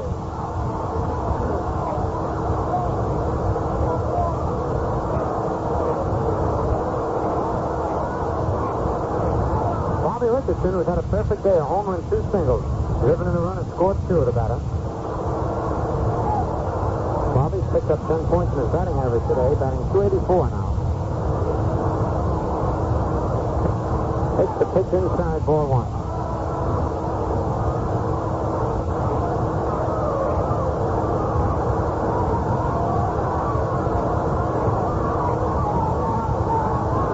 The 1-0 pitch is a ground ball to short. Deal up with it. Over to Zernier in time to get Richardson. But the Yankees come back here in the top of the 6th inning to move ahead of the Tigers with 2 runs on 2 base hits. No Tiger errors and nobody left on base. The score at the end of 5.5 innings of play, the Yankees 6 and the Tigers 5. And the Yankees, thanks to Burkell's homer, have moved out ahead in this seesaw ball game, 6-5. The Tiger fans are calling for the Tigers to rally, so let's see what happens. As Cootfield takes a call strike, a curveball, right over the heart of the plate.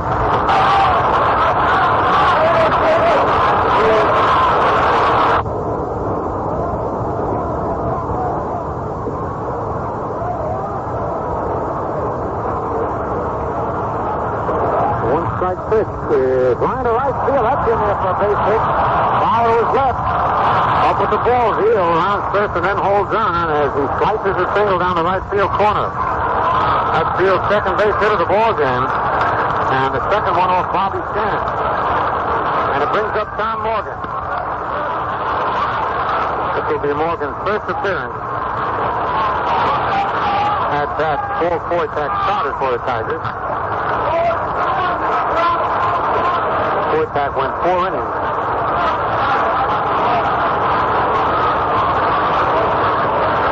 Yogi talking with Stans on the mound. Morgan talking with Frank Dumont. Tom's batting .278. He's always been a fair hitting pitcher. He's 5 for 18. He has 2 homers and 2 runs batted in. Here's the stretch. Pitch is bunted out and missed, strike 1. Howard charging in at first and Lopez at third, and with the cat on the mound, Bobby Sands tough to sacrifice that runner to second.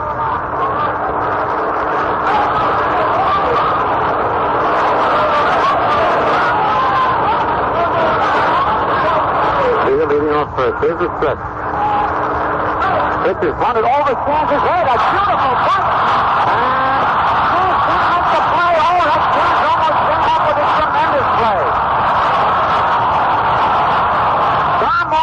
The ball hard over Sands' head and Bobby came charging in.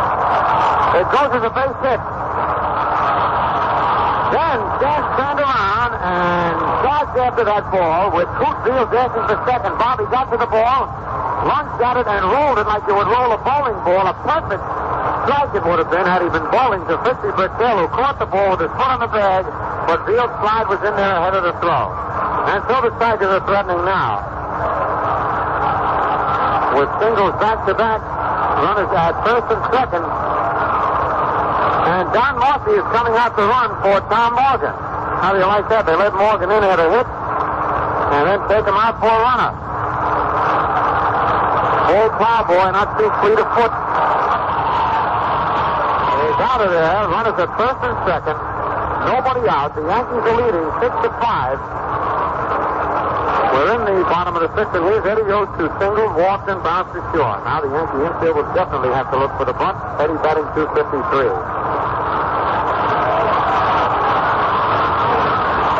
Howard's in at first, Lopez in at third. Here's a stretch by Sands. The pitch is low inside, ball 1. Ball jumps out of Yogi's glove, but just in front of the plate, no advance. Well, I'd say that was a pretty play to watch.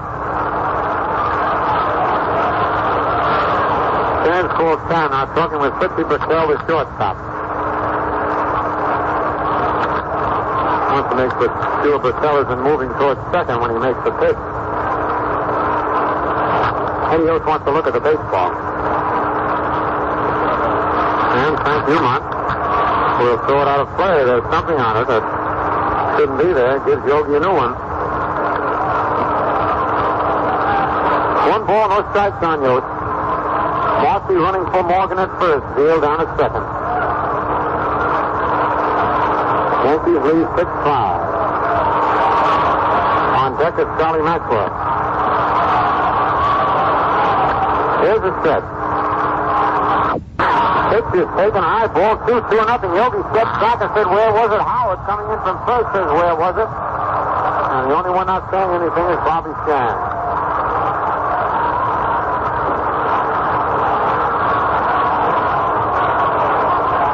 No strike.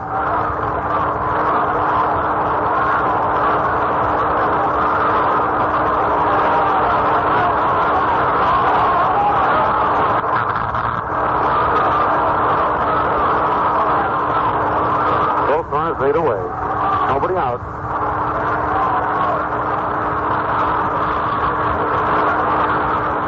And stretches. It is outside, ball 3, 3-0. Yost was walking up on that pitch. He was not going to bunt the ball. So now Sands has his work cut out for him.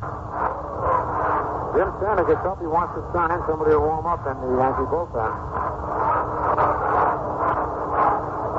Here's the stretch by Bobby. Throw to second is not quite in time. Had it been a little lower, there might have been a play. tosses up in the Yankee bullpen. Here's the stretch. The pitch. Ball 4, and look at Yogi arguing. Here comes Casey Stengel, and Casey will be out of the ball game. If he comes out any further, he'll be out of there. Umont is giving him a break, but not looking over there. Because the manager or no one can umpire argue on a called ball or a strike. If the manager comes out and kicks on the pitch, he's automatically out of the ball game. Eddie Yost gets his second walk of the game. It loads the bases with nobody out here in the bottom of the sixth. The score ties. The Yankees are leading 6-5. Casey Stengel came jumping out of the Yankee dugout, took about 4 steps, and suddenly realized that if he goes up to argue with Umont, he will automatically be put out of the game. Yogi really was pitching good around home plate. Out here's Charlie Maxwell, who walked single to left and popped to the catcher. He's driven in 2 runs. Infield back to double play depth. Maxwell's batting .245. Here's the windup. The curve is over, strike 1 call.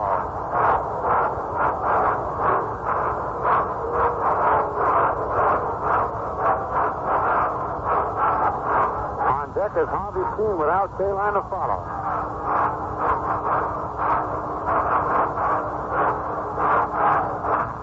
Fastball is high, ball 1-1-1.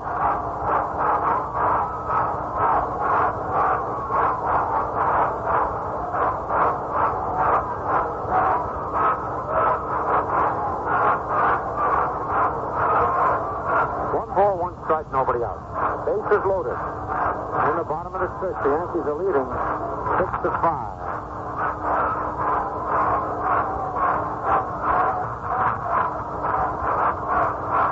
Here's the windup. Curve is hit high in the air and not too deep right field. Howard going back, and makes the catch. Field says here's a throw to the plate, and he goes back. Man, he'd have been a dead duck. He would have been out had he tried to score on that when he started to come in, and Billy Hitchcock held him up, and Howard made a perfect throw to the plate. After catching the ball in foul territory halfway down the right field line. Well, that's 1 away, and here's Harvey Kuenn. Kuenn fly to center, and twice reached on errors. Batting .344. Harvey cannot run too fast, and his chance can get Kuenn to hit the ball on the ground. They've got a good chance for the double play.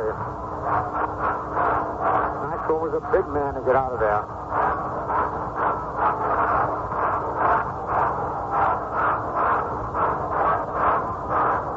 All right, the base is still loaded. 1 away now. Yankees leading 6-5. Here's the windup by Chance. Pitch is low, ball 1. Trying to keep it low to get Kuenn to hit one on the ground.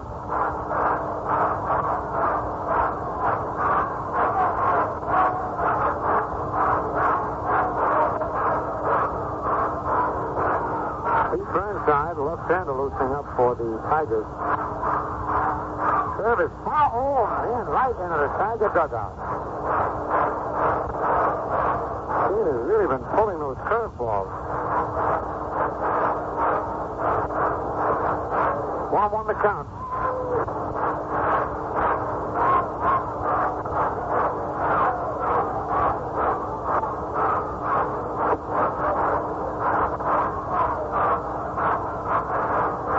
One ball, 1 strike, 1 out.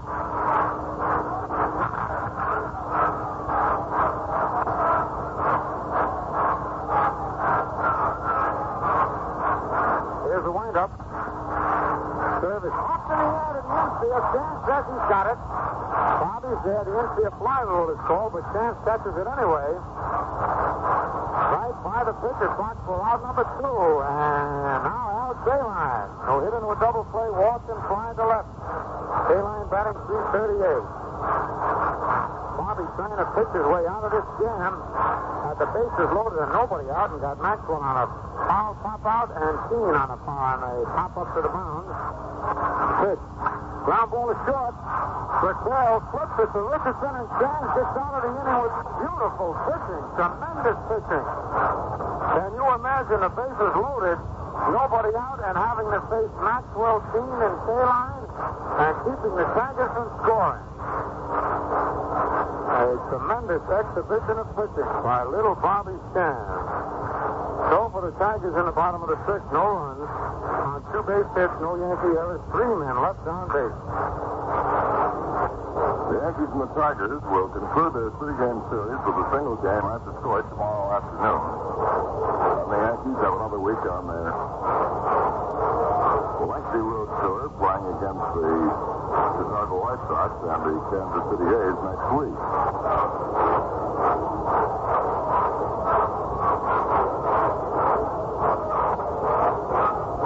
Steve Burnside is going to be the new Detroit pitcher as we go into the top of the 7th inning, with the Yankees leading 6-5 on some brilliant pitching by Bobby Sands, who got out of that inning after having the bases loaded and nobody out without the Tigers being able to score. Burnside, formerly with the New York and San Francisco Giants, has had a little better luck today, a little better luck this season, we should say, with the Tigers than in the several years that he was with the Giants. The trade attendance has been announced at just slightly over 26,000.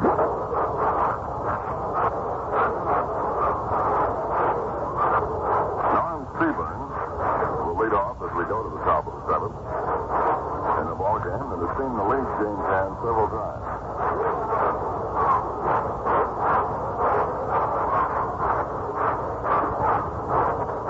Burnside's first pitch, low outside, ball 1.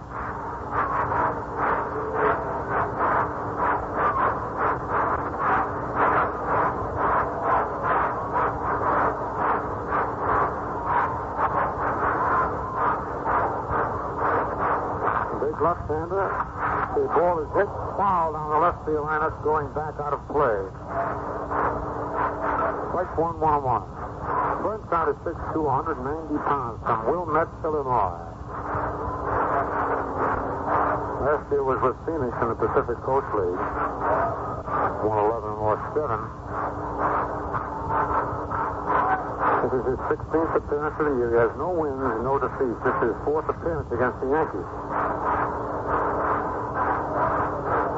Here's the 1-1 pitch. A little bit low, ball 2, 2-1.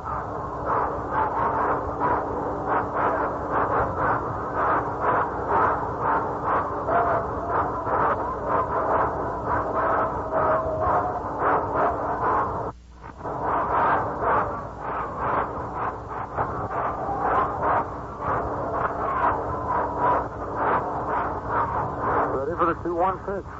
It's fouled out of play on the upper deck. 2-2 the count on Stevens. Johnny Blanchard is all alone down in the Yankee bullpen.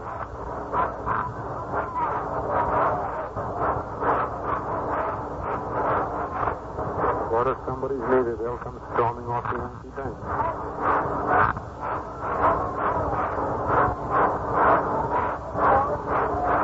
Here's a 2-2 pitch, lined in the right field. Keene coming on, makes the catch right around his belt. Solid line drive to right, one away.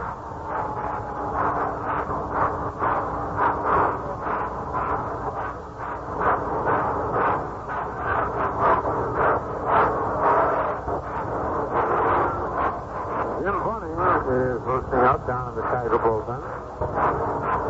Here's Mickey Mantle. Mickey was called out on strike, popped to the catcher, and popped to the pitcher.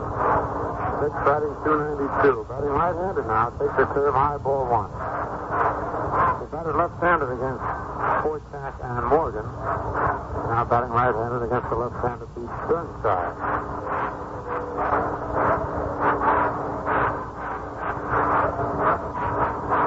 Mickey swings and misses the change-up, 1-1. can't understand. Rick used to really wear out that changeup pitch when he first came up. They were fair to throw it to him, but now he's way out in front. His timing has been off. Here's a double pump by Burnside. Fastball hit on the ground, backhanded by the pitcher. Goes underhand to Daniel in time to get Mantle. Boy, that was his shot. Right back to the pitcher. Put that glove up in self-defense. Is stuck right in there. 2 out hit Yogi. Yogi reached down in there, doubled, came around to score, and then he walked. Batting .277.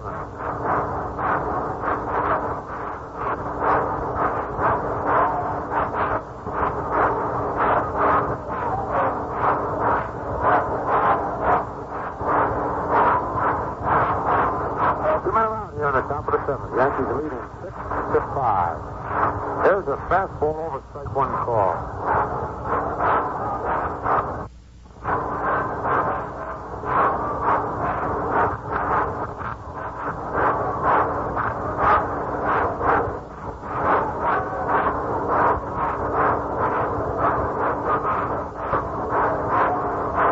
Two out, nobody on.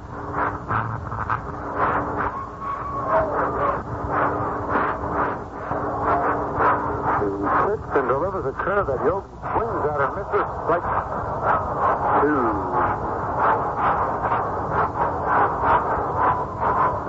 Nothing in 2 on Yogi.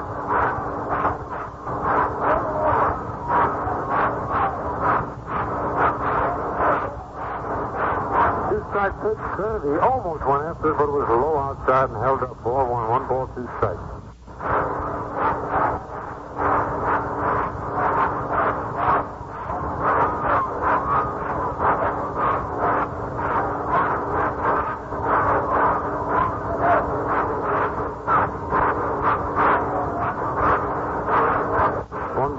Strikes on Yogi.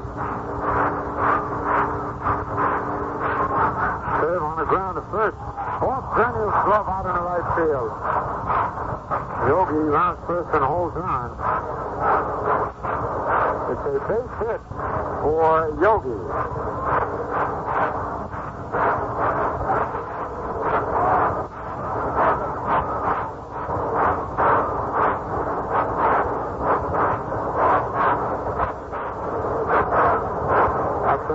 For the Yankees, that was kind of a gift to Yogi. Here's Hector Lopez. Lopez fly to left, double to right, and head into a double play. Hector batting .282. Here's a stretch. The pitch is a ground ball, hit the short field, coming in, up with it. Goes off balance to first, just in time to get Lopez. A nice play by the shortstop. For the Yankees in the top of the 7th, no runs on 1 hit. No tag errors, 1 man left to score at the end of the half innings of play. The Yankees 6 and the Tigers 5. 6-5. The Yankees leading the Detroit Tigers as we go to the bottom of the 7th inning. Bobby Stantz took over beautifully for Whitey Ford, who was linked for 4 runs in the 1st inning. Pause here for station identification. This is the home of Champions Network. KO at 1460 on the dial, Albany, New York, where Yankee baseball coming your way this afternoon, brought to you by Valentine Beer and Ale and the Atlantic Refining Company. Stay tuned for Troy Buick's baseball roundup immediately following today's game. Came through with a single in the 5th. The last time at bat to drive in a run. And in the 2nd inning, he made 2 outs. He led off the inning, bouncing out to short. Finished the inning as Timeman went to bat, bouncing to the pitcher. Fred batting .305.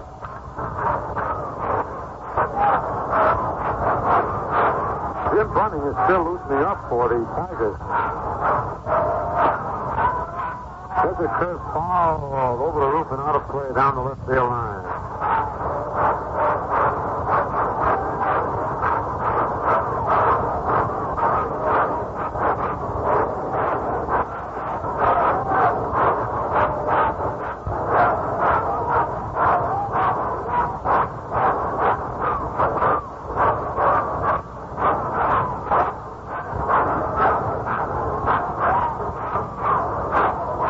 Here's the windup by chance.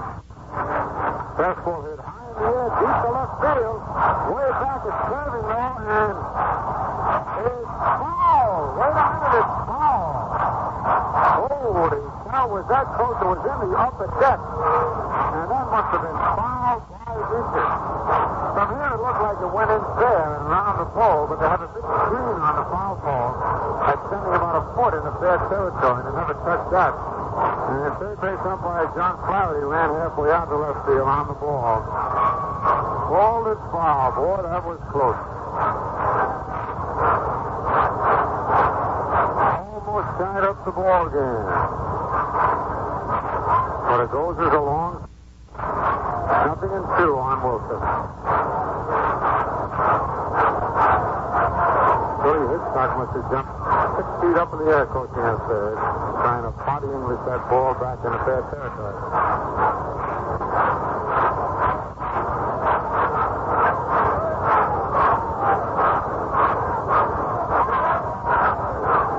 Pitches a curve a little bit outside ball 1.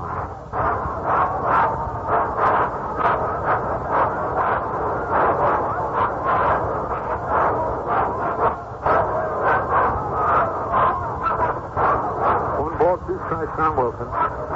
Tiger Tesser leading off here in the bottom of the 7th. Curve fouled on the first base line. Knocked down by old Reliable coaching at first.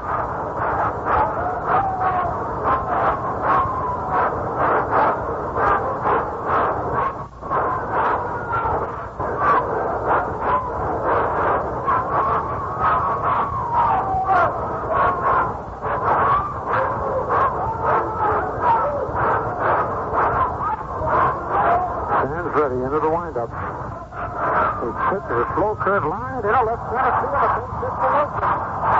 Boy, he was fooled on that pitch and then just reached his bat out and stroked it over short in the left center field. Wilson's second base hit. Hit number 4 off stands. Hit number 9 for the Tigers. Here comes Jeff Zanio. Just single to left, line to third, and pop to first. Just batting .217. On deck, Ted left field. We've got action in the Yankee bullpen. Ryan Duran gets up, starts flexing his muscles. Curve hit high in the air to short center field. Richardson back, Mantle in. Richardson waiting for it.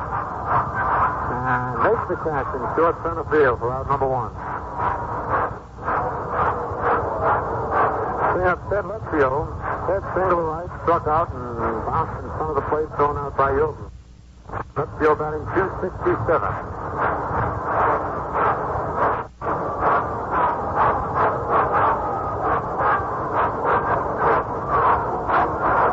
One away. The Yankees leading 6-5 here in the bottom of the 7th.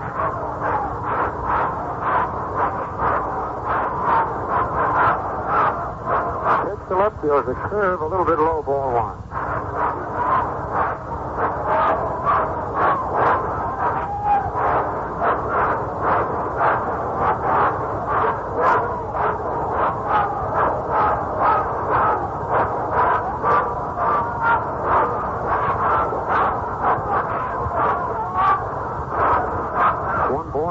On left field.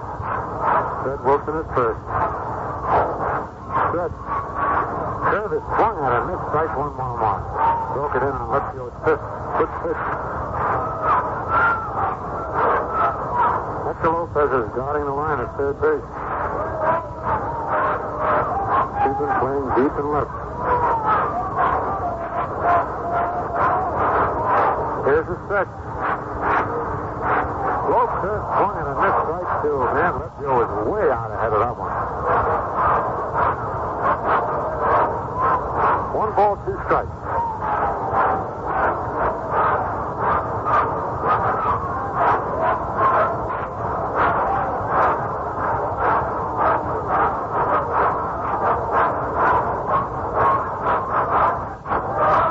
Wilson with a short lead at first. Service strike 3. In and down again. Second strikeout for Chance. And it was Lepio we struck out before. For his only 2 strikeouts. Brings up Couteville, who 2 for 3. Single right field twice and fly to right. Driven in a run and scored a run. Veal's batting .294.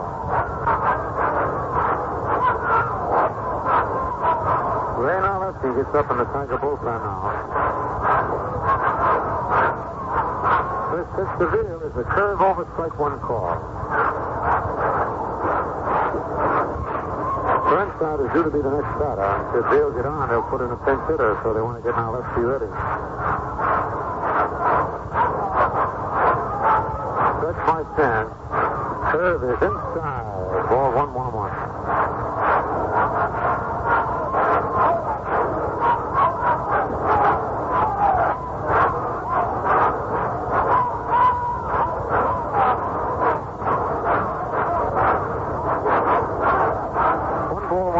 Two out.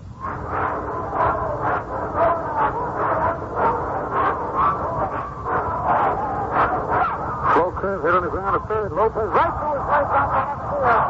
Wilson's around second, digging for third. And Veal going to second. The throw is in the second. He slides and he's in there.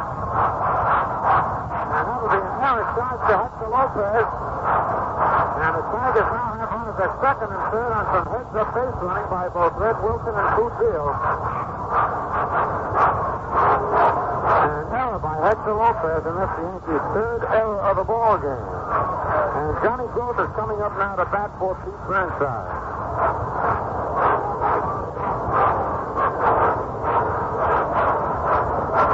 Johnny Groth, right-hand hitting outfielder, comes on to bat for Burnside. The Tigers have the bang run at third, and the tie-breaking run down at second.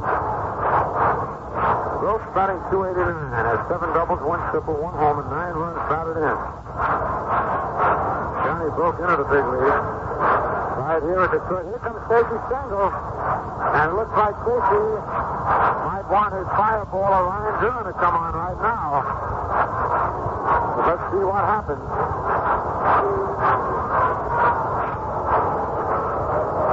Casey Stengel going out to the mound.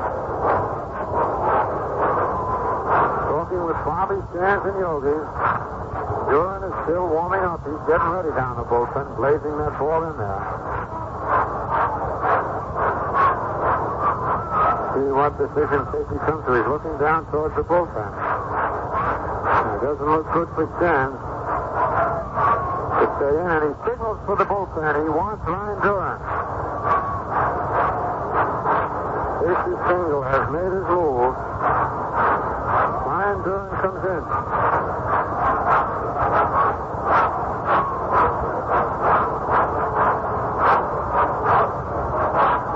So Bobby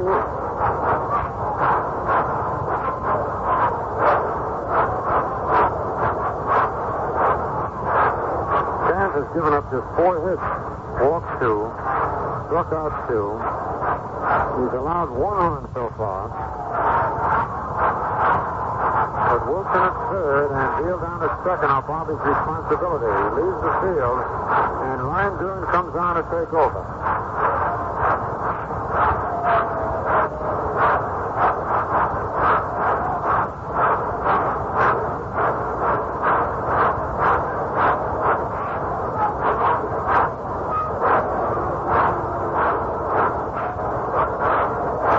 Sands pitched a total of 5 innings. Ryan Duran has come on, and Johnny Groth, who is scheduled to be the batter, might be taken out of there. We see Gale Harris coming up with a couple of bats. And Gale Harris is coming up to bat for Johnny Groth. A pinch hitter for a pinch hitter. Johnny Groth was announced as the batter for Pete Burnside. And when Casey Stengel switched from a left-hand pitcher to a right-hand pitcher, Jimmy Dyke switched his right-hand pinch hitter for a left-hand pinch hitter. Managers playing the percentages.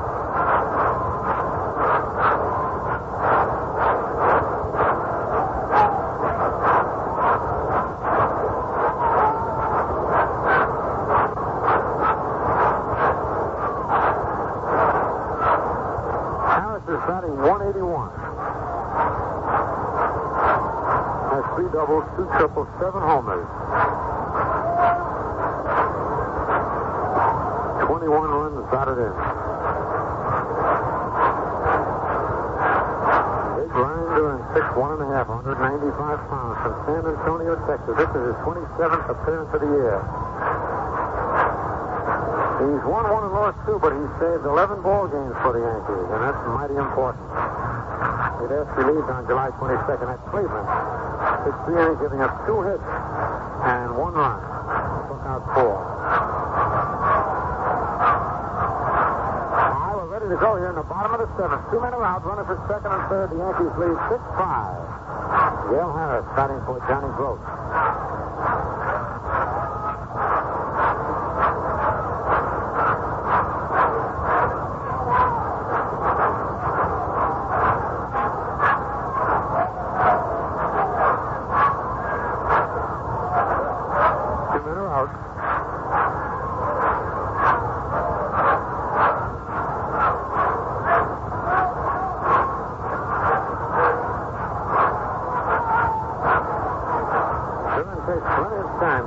Ready on the mound.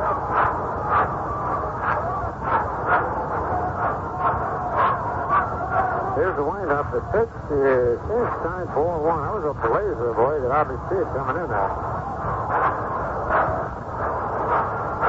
On deck, Eddie Yost. Duran walking slowly around the mound, filling up a hole, digging another one.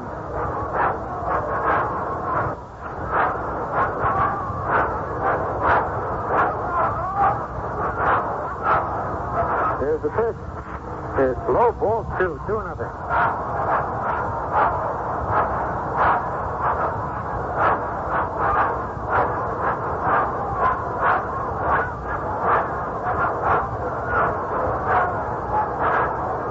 Two balls, no strikes, 2 out.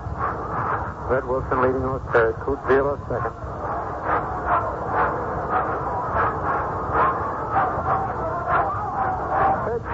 Is low outside, ball 3, 3-0.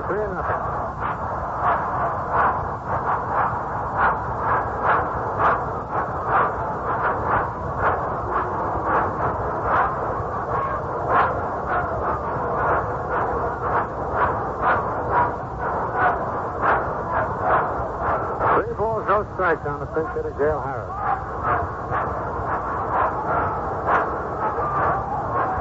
Duran looks in for the sign. Here's the big windup. The pitch is strike 1 call. Fast ball down the middle.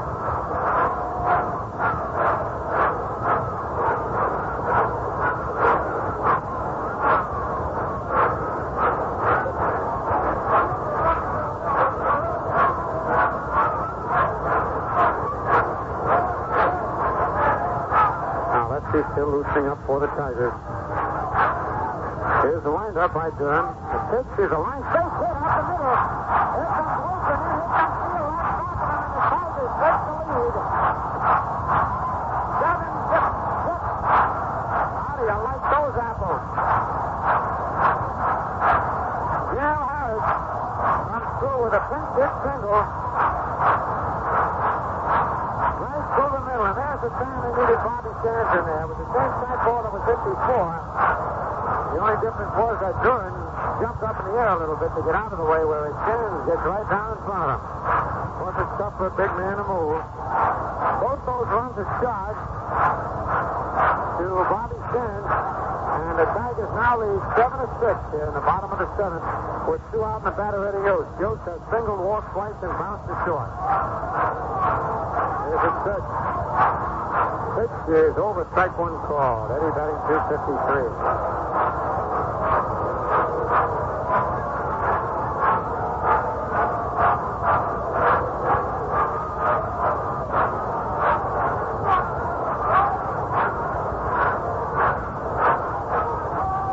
By Duran. Go to first. Harris back in time. Duran almost threw the ball past Howard.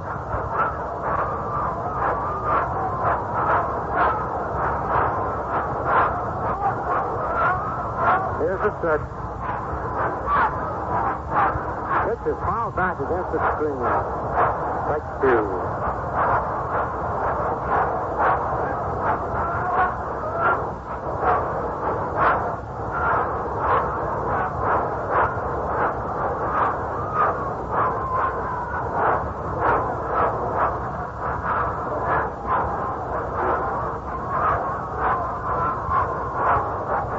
the search.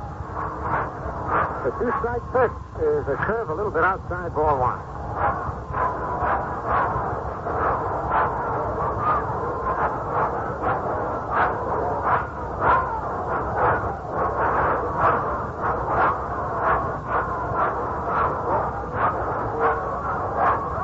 Here's the set, and the pitch is strike three call. Eddie Oscord looking. But the Tigers come back here in the bottom of the seventh to score 2 runs on 2 base hits, 1 Yankee error, and 1 man left on base. That makes the score at the end of 7 full innings. The Tigers 7 runs on 10 hits and 1 error. The Yankees 6 runs on 9 hits and 3 errors. A wild and woolly ball game that has seen the lead change hands several times, and now it's swung back in Detroit's favor. The Tigers leading 7-6 as Ray Narleski comes on to pitch in the 8th inning. Paul Foytak started this one for the Detroit Tigers. He was knocked out of there. Tom Morgan came along, tries for a pinch hitter. Burnside, and now Narleski working with a 1-run lead. The first pitch to Elston Howard is high and inside, ball 1. Narleski with a 4-10 record.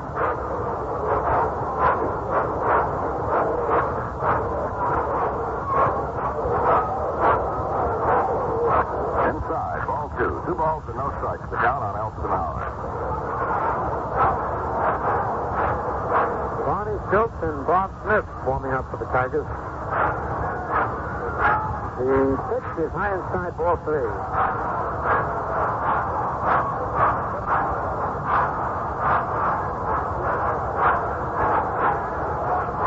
3-0 on Elston Howard. Howard's 0 for 3, bounced the third twice, and hit back to the box.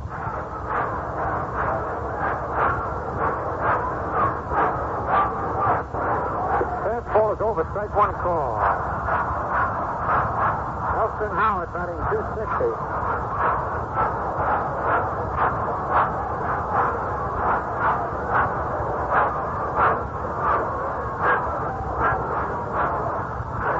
Count.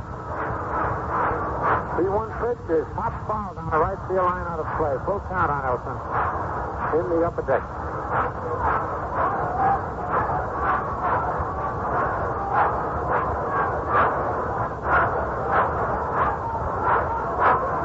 Now let's see, goes to the rosin bag.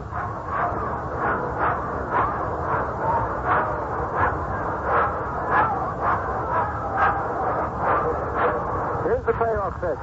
A drive to deep right field, way back there. Dean back to the wall. He almost got it. Yeah, he almost made a great play, but Howard's in at second base with a double. Ooh, what a play that would have been. Harvey Dean went back as far as he could, leaped as high as he could, got his glove on the ball, kept it from going over the short fence in right field for a home run, and almost held on to it for a sensational catch. But it goes as a double for Elston Howard to deep right field.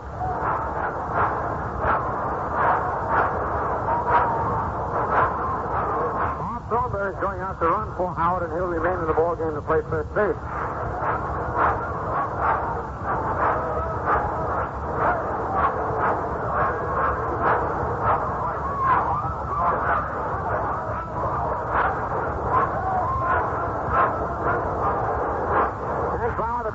Had a little chat with Frank Caselli. Now Bauer steps into the batter's box. The stretch by Narleski. The pitch is hit high in the air to straightaway center field, not deep enough for Thornberry to tag up and advance. Bayline makes the catch, and Thornberry holds at second base.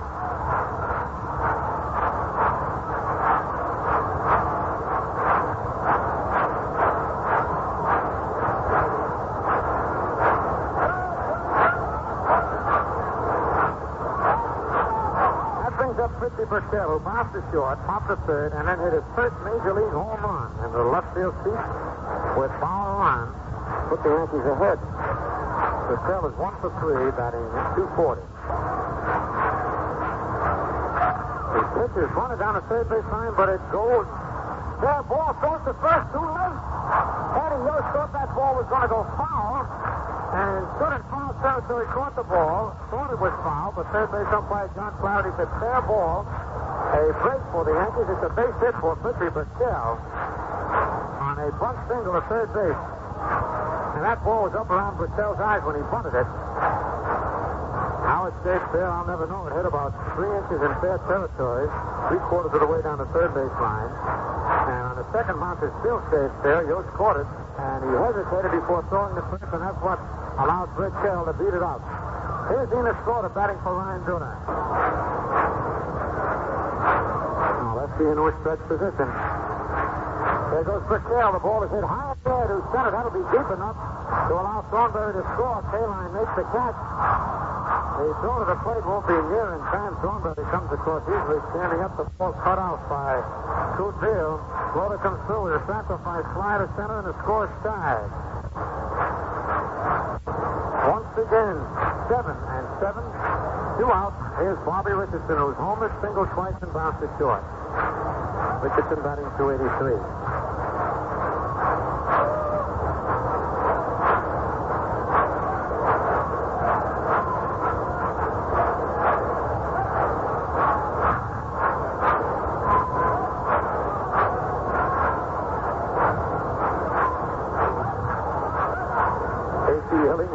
Massetti coaching at third. Crow gets the sign. Flashes it to Fritzy Burchell at first. 7-7 the score here in the bottom of the, rather the top of the 8th inning. Here's the stretch by Nollett. Pitch is a ground ball. Now, nice play by Yost over to Harris in time for the out. A hard hit ball. Yost went down on both knees to come up with it. For the Yankees in the top of the 8th, they try to score on 1 run, 2 base hits, no Tiger errors, 1 man left to score at the end of 7.5 innings of play. The Yankees 7 and the Tigers 7. So we go into the last half of the 8th inning with the ball game tied up at 7-7. Neither ball club has played today. If either one of them particularly wanted to win the ball game, the defense of both clubs has been lacking. Eddie Yost let that ball go foul, as it appeared to be surely going to do. The sacrifice fly of Enos Slaughter would not have been a sacrifice fly. And Hector Lopez error set up the 2 runs that would have scored on Gale Harris' single. Let's pause here for station identification. All Yankee baseball games are brought to you by Ballantine Beer and Ale and Atlantic Gasoline on WOKO 1460 on your radio dial. Don't forget the Troy Buick Roundup with Jim Raynor follows today's game. Duke Moss is the new pitcher for the Yankees as we go into the bottom of the 8th inning, all tied at 7 runs apiece.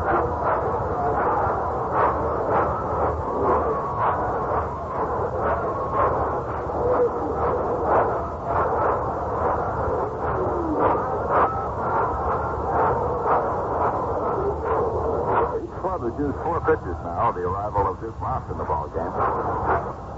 Smokey Maxwell leads off as we go to the bottom of the 8th. Bill? Maxwell's batting .244.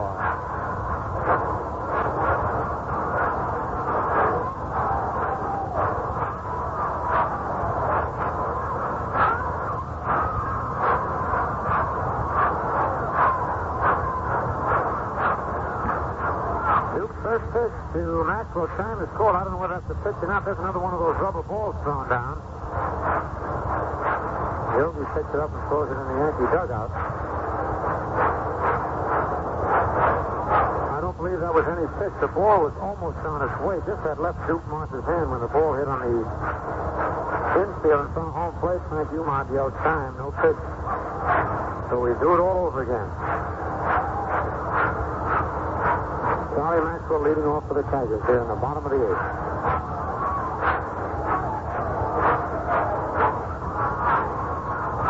Moss's pitch is a curve high, ball 1.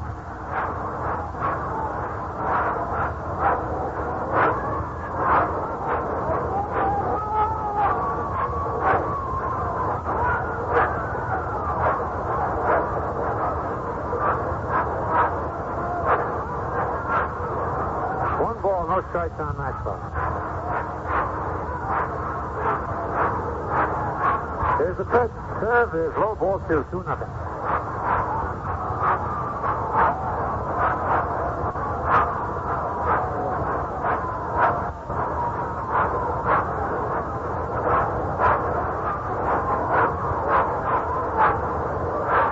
Keene on deck with our K-line to follow.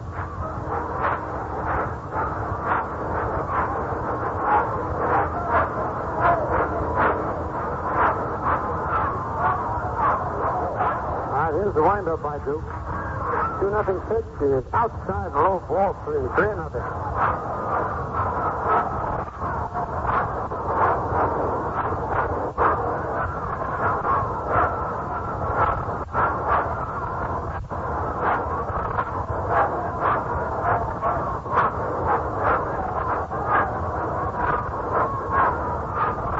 Here's the 3-0 delivery. It's high ball 4. Maxwell walks on 4 straight pitches. Brings up Harvey Keene. Keene fly to center. Reached safely twice on errors and then pops to the pitcher. Jim Bronstedt is up in the Yankee bullpen. Here's the stretch by Moss. Pitch is taken over, strike one call.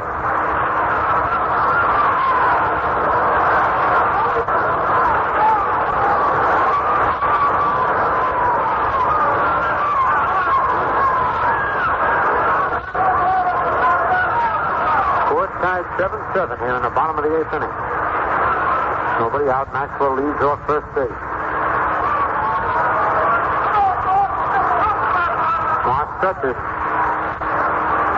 There he goes. The ball is hit on the ground over Lopez's head, and there will be a chance for a play at any base. The hit and run worked because Lopez was playing in looking for the bunt as he had to, and with Maxwell running, he hit a high Baltimore chop that Lopez had a backtrack for and catch going towards left field. He had no chance to make a throw. And once again, the Tigers threatened. With runners at first and second, nobody out on the batter out K-line. K-line is standing outside the batter's box looking at Billy Hitchcock, the third base coach.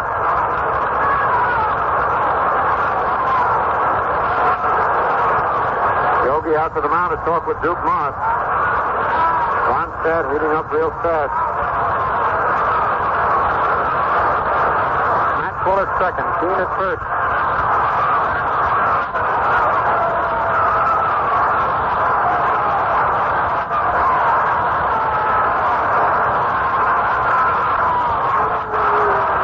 Again, the Yankee infield has to look for the bunt. Here's the stretch. But he swings away and misses strike one. He tried to slap it over Thornberry's head and swung at a bad ball. Now he steps back out of the box, looks at Hitchcock. See if they've changed the sign.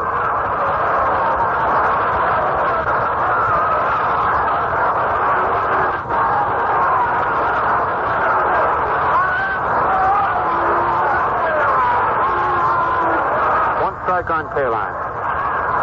Moss set. Pitch is bunted down the third base line. Moss up and it goes to third base. In time to get Maxwell sliding in. It's a fourth play from 1 to 5. Moss got off that mound real quick and fired to Lopez, who stretched out and caught the ball like a first baseman, getting Maxwell sliding in. Keene moved to second. K-line at first. There's one away now, and here's Red Wilson. Wilson bounced it short, hit back to the box, and single left field twice. He drove in a run and scored one. Batting .311.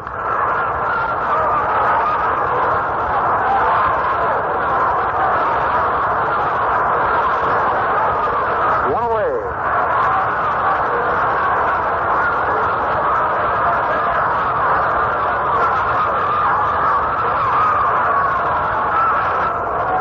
Keene at second, K-line at first. Wilson the batter. Score tied 7-7, bottom of the 8th. Serve is low, ball 1.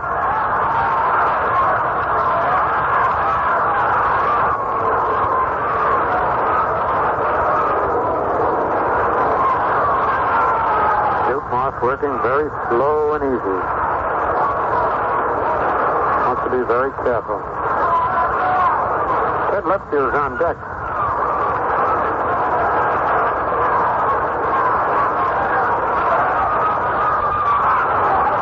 Stretch. Slow curve hit on the ground is short. Quick ball to Richardson for one. No chance for the double play. Moving to third base is Harvey King. So now with runners at first and third, and 2 outs, Ray Narleski is due to be the next batter. Let's see what happens. And Larry Osborne is coming on. Larry Osborne, left-hand hitting first baseman, comes on. He'll bat for Narleski. Narleski was batting in Gus Verniel's place in the lineup. Osborne's batting .250, and he has 6 doubles, 3 homers, 16 runs batted in.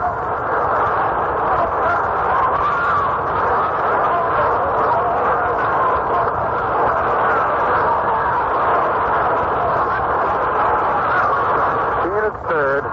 Wilson at first with 2 outs. In the bottom of the 8th, score tied 7-7.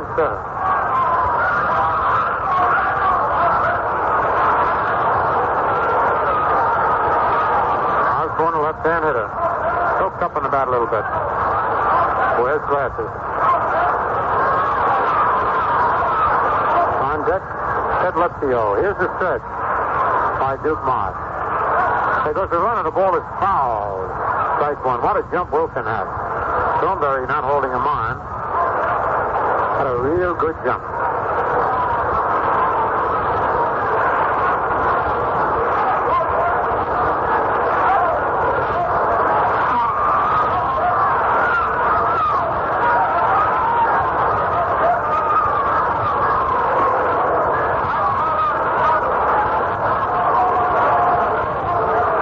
One strike on Osborne. Thornberry holding Wilson a little closer now. Not right on the bag, but just in back. Here's the stretch. Low curve is swung at him. Missed strike 2.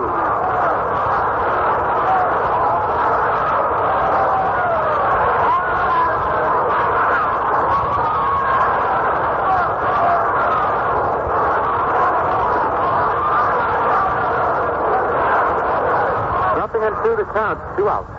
2 men on. Score tied 7-7.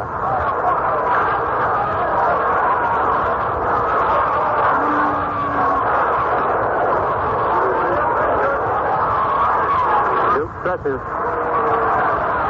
Curve, foul tip. No. He's out.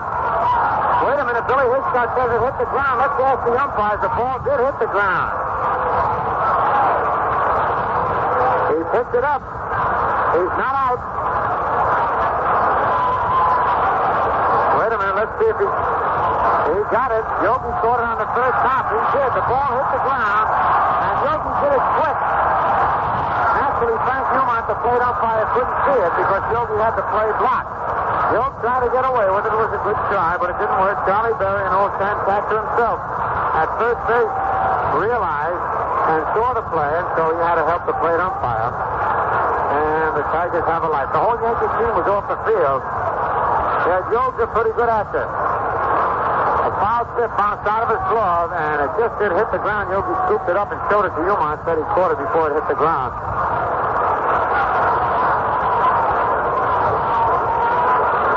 Nothing in 2 on Osborne.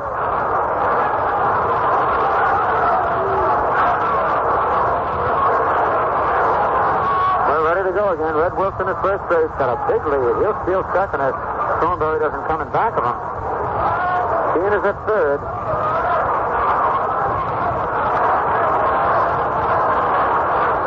Moss gets the sign from Yogi. Here's the stretch. He's going to go, and he goes. The ball is fouled back just to our right out of play.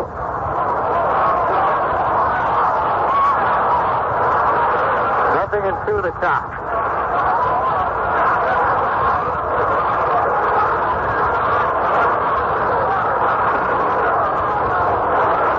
Wilson's got a big lead down there at first base.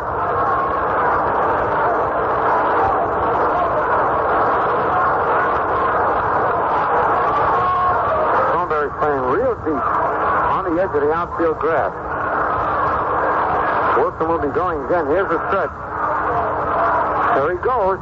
The curve is hit down the third base line. Lopez bobbles the ball. He can't handle it. And the run scores, and the Tigers take the lead.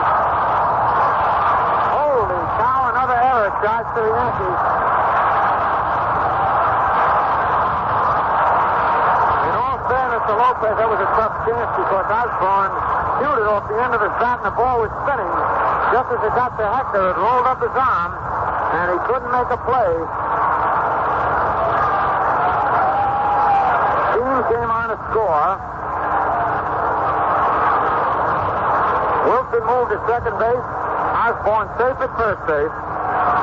And here's Ted Leptio. Leptio single, struck out twice and hit in front of the plate. 1 for 4.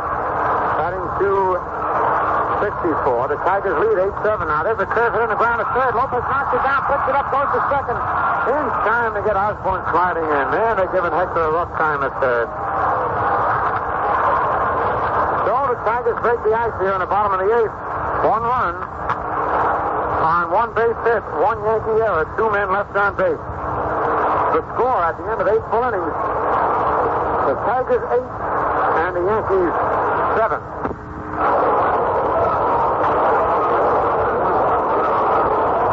Moving now into the top of the 9th inning, the Yankees need a run to tie. The ball game has changed hands 4 or 5 times today. Tigers had a 4-1 lead at one point, and the Yankees tied it up. Tigers went ahead, the Yankees went ahead, and now, as we go to the 9th, Bob Smith has come on to try to preserve the 1-run lead for the Detroit Tigers. R.C. Bob Smith, 6'1", 195 pounds, from Woodsville, New Hampshire. Making his 7th appearance of the year, he's 1 run and lost 1. Smith was sold on waivers on June 13th by the Pirates to the Tigers. So the Yankees needed 1 run to get back in this ball game. They trail 8-7.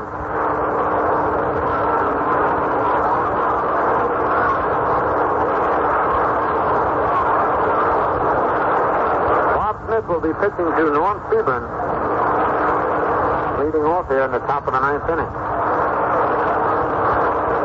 Sebring is walking back towards the Yankee dugout. We might have a pinch hitter here. Let's see, the Moose, don't tell me Skowron took batting practice. He could be coming out. And so it is. Bill Skowron is coming out.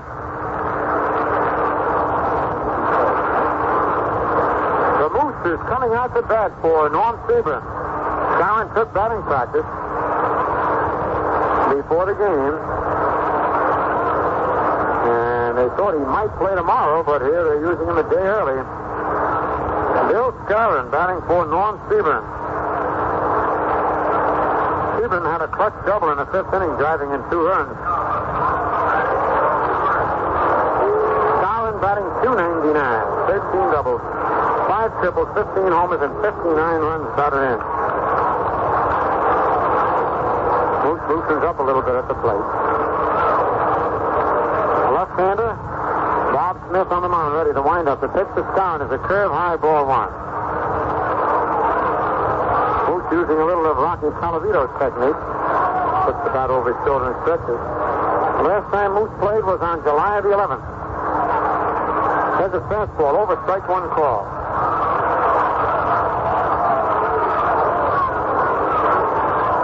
Against the Boston Red Sox up at Boston.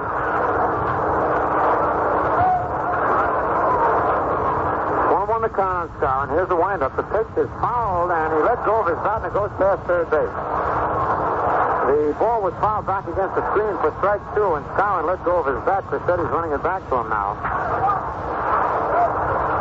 1 ball, 2 strikes on the Moose. Let go of his bat earlier today. He went right in the Tiger dugout, but neither he nor Skowron do that very often.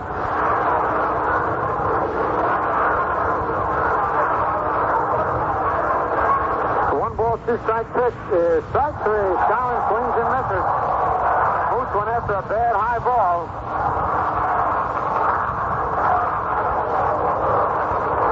Skowron strikes out swinging.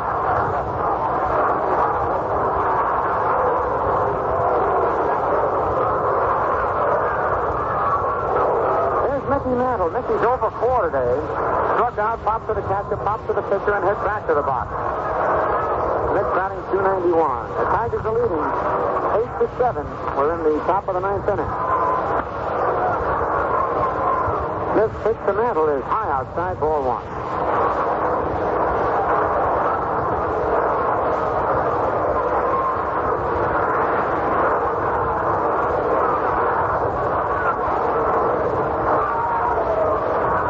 The pitch to Mickey. A slow curve is over. Strike 1 called. 1-1 the count.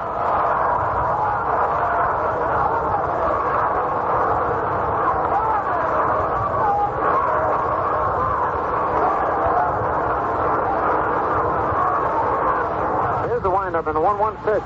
Curve low. Ball 2, 2-1.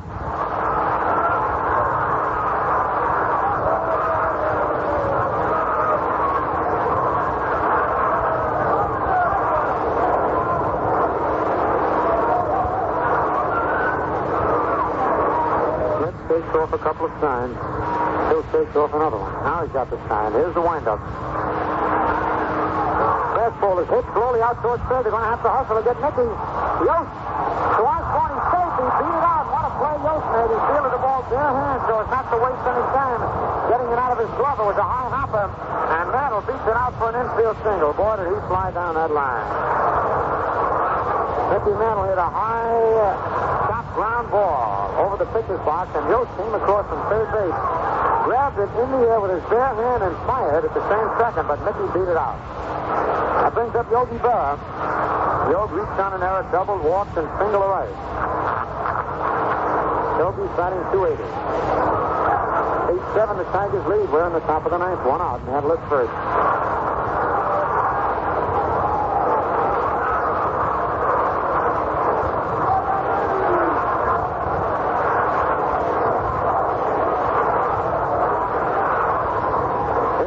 The pitch to Yogi is hit deep to right field, way back. That one's down. And the Yankees go out in front.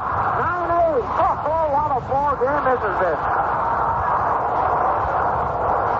Yogi Berra comes through with a home run. 1 out. Here in the top of the 9th inning and puts the Yankees ahead. 9-8.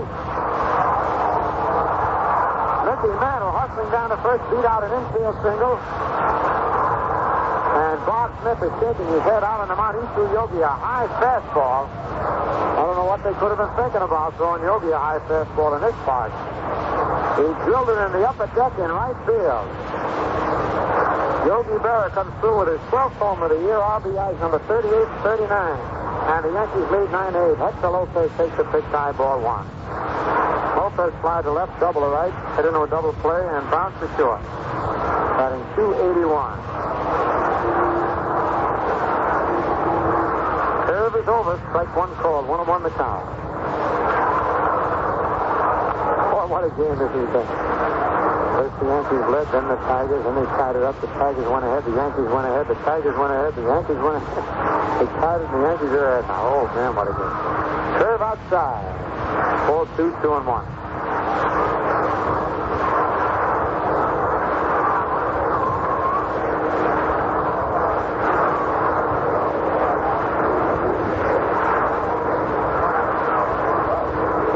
Pitch is high outside, ball 3, 3-1.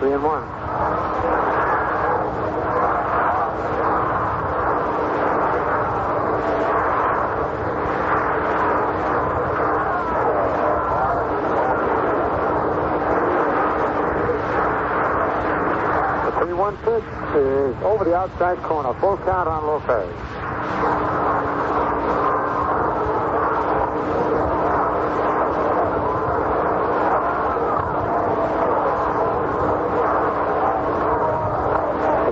Pitch is a ground ball in the hole. Veal backhands it.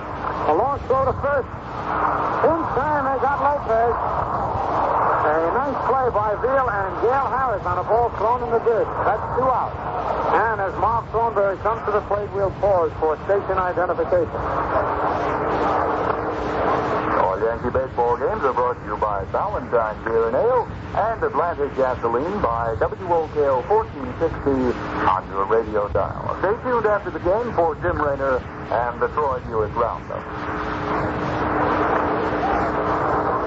The first pitch to Thornberry is high inside, ball one. Thornberry went in to run for Elston Howard and stayed in the ball game.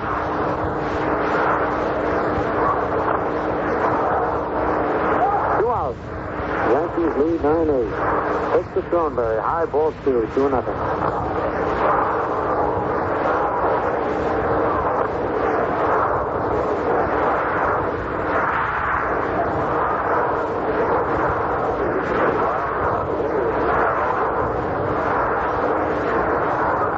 Nothing on Thornberry.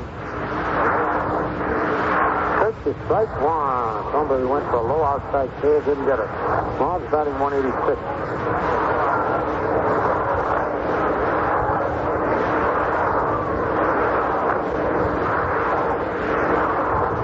Smith into the windup. Pitch is foul to the right of the plate, strike two.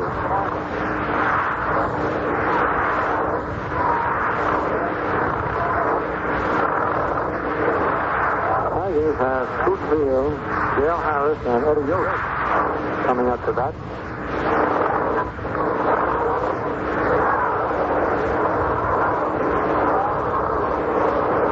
Two balls, two strikes, two outs.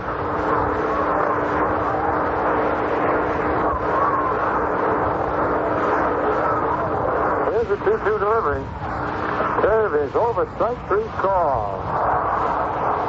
But the Yankees come through with two big runs on two hits. No tag errors, nobody left to score at the end of 8.5 innings of play. The Yankees 9 runs, 13 hits, and 4 errors. The Tigers 8 runs, 11 hits, and 1 error. Follows the ninth inning with the Yankees at least momentarily on top, 9-8. The first pitch is a curve, and it's low, ball one.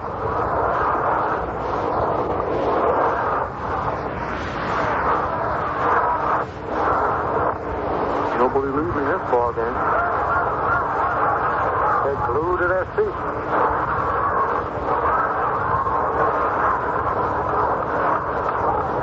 A wind-up by Moss. Fastball is in there. Strike one call. 1-1 the count. Moss into the wind-up. Here's the payoff pitch. A ground ball hits slowly to third. Lopez charging in. Up with the ball. Close to first. It's a wild throw.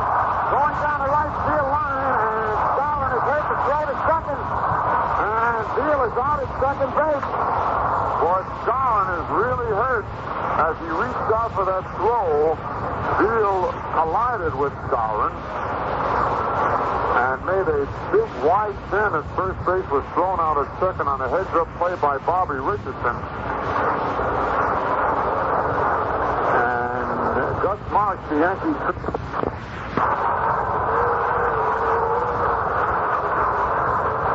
Beal is out of there. Let's see, that's another error.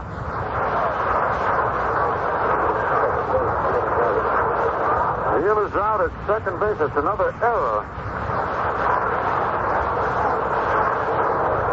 Starts to Hector Lopez, but the play goes from 4 to 6, getting Beal.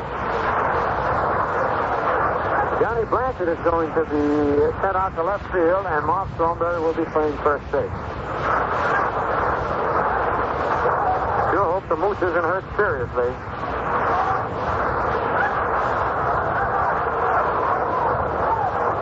Yeah, old Hector's having a rough day at third.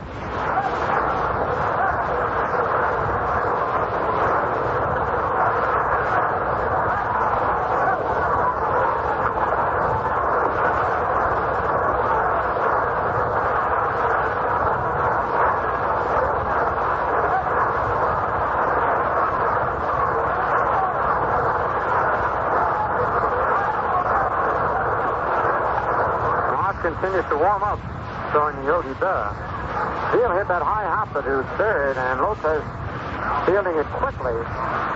Fired it wild, past first. But Beal took too wide a turn, and the ball bounced off the side of the wall right back to Bobby Richardson, whose perfect throw to Burkell lipped Beal sliding in. That brings up Dale Harris.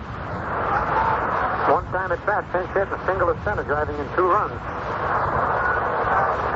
Batting 186. Wow.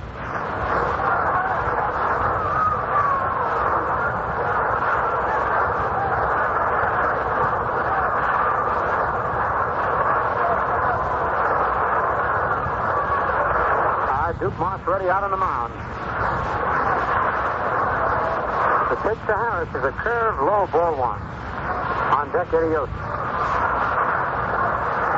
I don't know what else could happen in this ball game.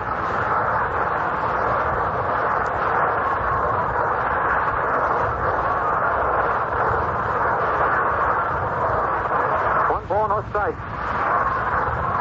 Curve is foul to the right of home plate, strike 1, 1-1.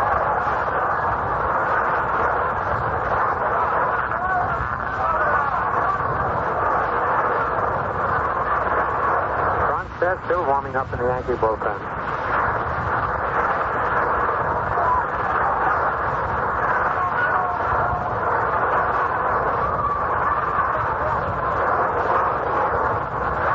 Moss goes to the Rosenberg. Now he's ready. Here's the 1-1 pitch. Slow curve, high inside ball 2, 2-1.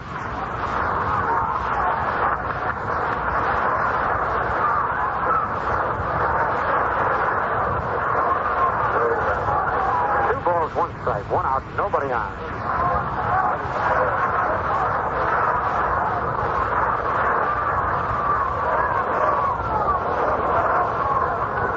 The wind-up by Duke. The curve is outside ball 3, 3-1.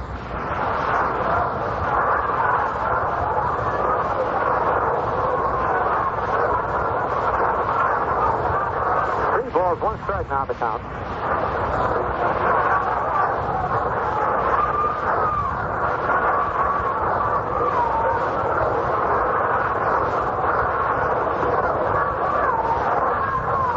Hitting first baseman Gale Harris. Taking in. The 3-1 pitch is hit off the plate down the first baseline. Marsh lets it bounce and it goes foul. It's a good thing he did. He couldn't have thrown him out. There's another one off the plate. Beal hit one off the plate. That was trouble. Harris bounced one off the plate. That just did kick foul after hitting in fair territory. Full count now on Harris. 3 balls, 2 strikes, 1 out. Yankees leading 9-8. We're in the bottom of the ninth. A seesaw battle all the way. First one team took the lead, then the other.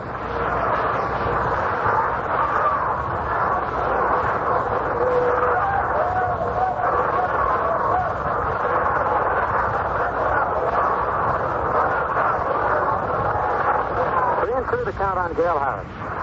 This will be the payoff pitch.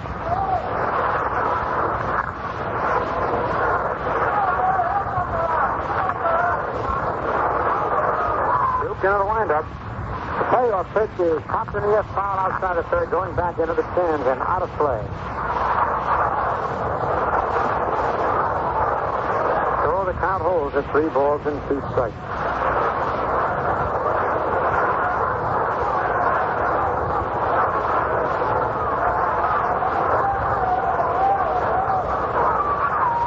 Eddie Yost on deck.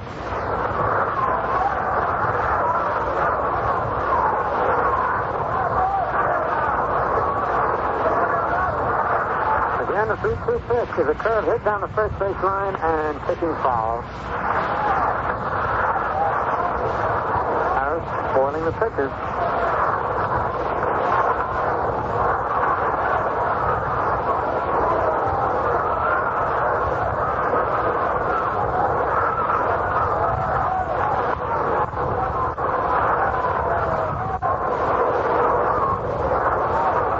Three balls, 2 strikes, 1 out. Two teams meet here again tomorrow afternoon.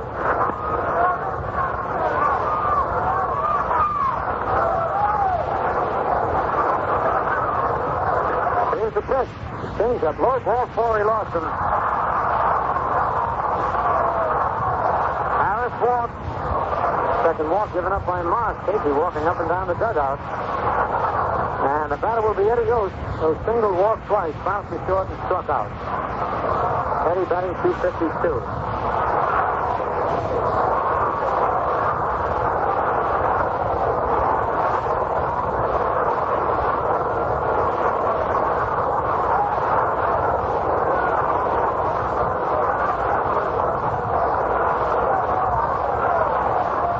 Right, Eddie Yost in the batter's box.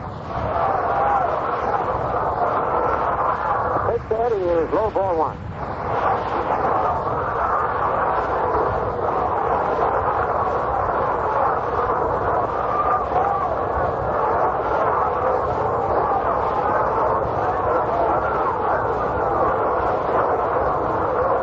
on Bill Skowron is that he had a dislocated bone on his wrist. One bone was over the other. Gus Marsh, the Yankees trainer, got the bone back in place. They put the arm in a splint, and they take him to a hospital for X-ray.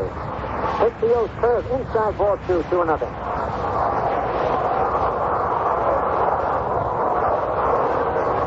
On deck is Charlie Maxwell. 1 out.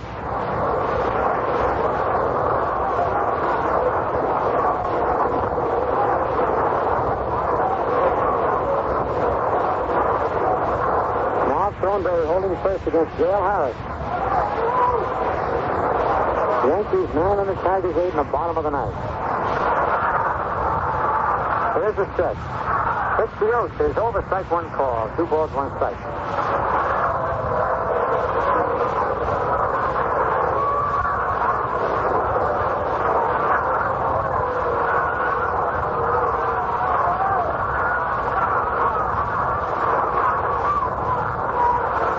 Balls, 1 strike, 1 out. Pitch is outside ball 3, 3-1.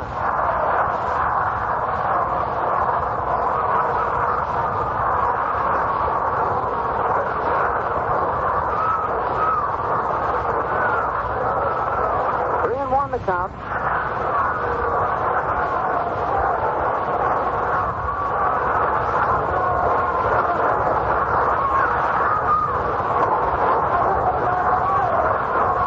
Here's the stretch. The pitch is over, strike 2. Well, now we got a 3-2 count. They'll be sending that runner to keep out of the double play. 3 balls, 2 strikes, 1 out. Gale Harris at first base will be off with the pitch.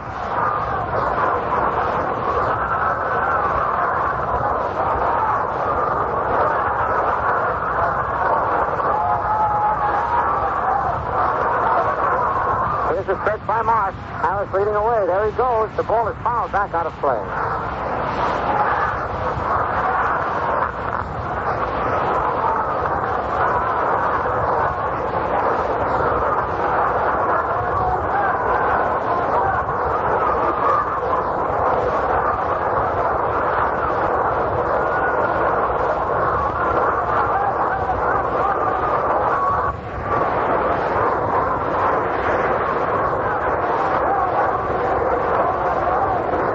For the 3-2 pitch to Eddie Oates. Harris with a good-sized lead off first. The stretch. There goes the runner. The pitch is pop foul down the right field line. Serves foul back into the stands out of play.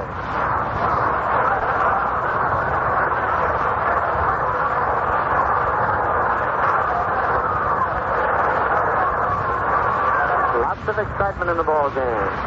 A long ball game it is at that. 3 hours and 16 minutes old right now.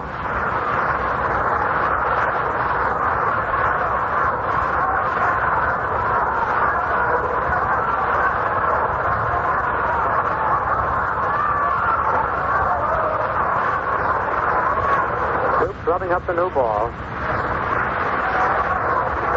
Goes to the rosin bag. Sun's shining brightly now. Most of the clouds have breezed by overhead. A lot of blue up there. 3-2. Harris leads off first. There's the stretch. There he goes. The curve is fouled right over the Tiger dugout back into the seat.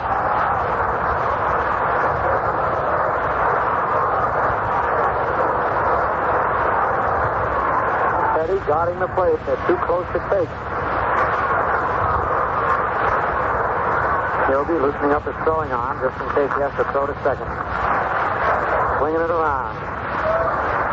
And Bronstadt's still loosening up in the Yankee bullpen.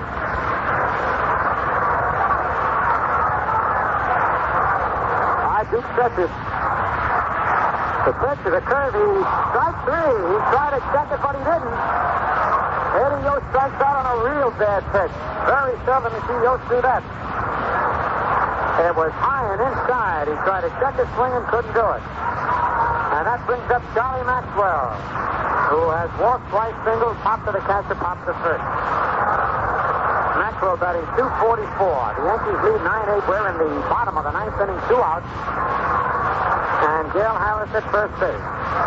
Boy, I tell you, Yost, when that pitch was up in his eyes.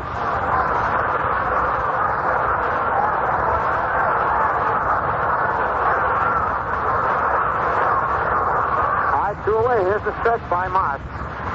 Pitch to Maxwell is outside, ball one.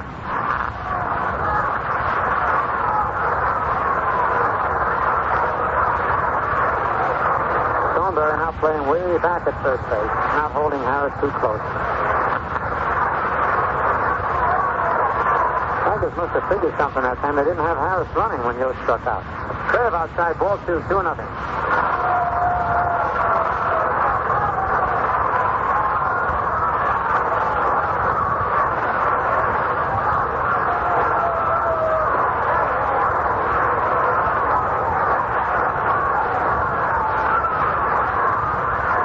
No strikes, 2 outs. Runner at first base, Gale Harris.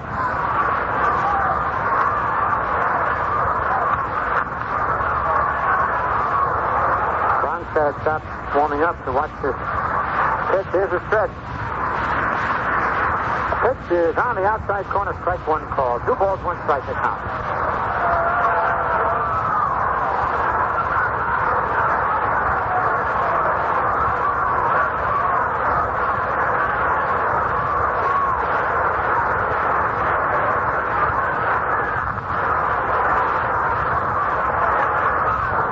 Stretch by Duke. Pitch is outside, ball 3, 3-1. And if he walks Maxwell, he'll put the tying run down at second base. Harvey Kuhn, the next batter.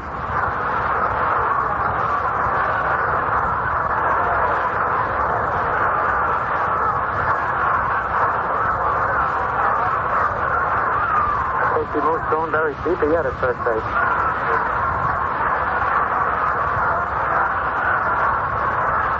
Here's the stretch. The pitch is outside, ball 4. He walked him. The tying run moves down to second base. Gale Harris. Maxwell is at first with 2 outs. And a batter, Harvey Kuhn.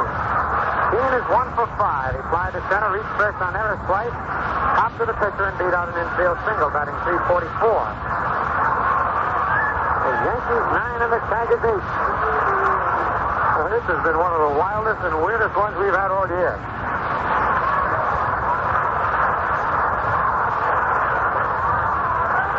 Gale Harris leads off second. Charlie Maxwell off first.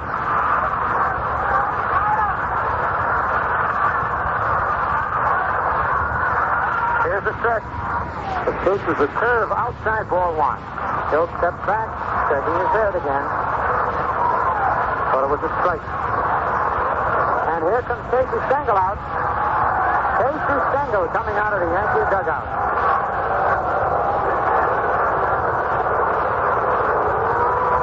See what the old professor has on his mind. He wants Yogi out now, so Yogi walks out to the mound.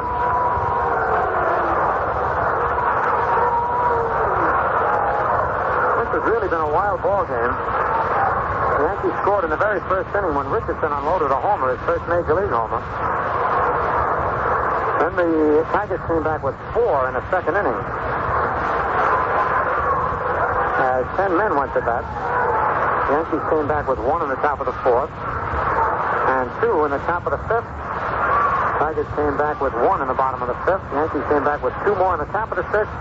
Tigers came back with 2 in the bottom of the 7th. The Yankees had 1 in the top of the 8th. The Tigers 1 in the bottom of the 8th. And the Yankees came up with 2 in the top of the 9th, and they lead 9-8. Playing the bottom of the 9th with 2 outs. Runners at first and second, and the batter Harvey Kuhn. That's the count of 1 ball, no strikes on him.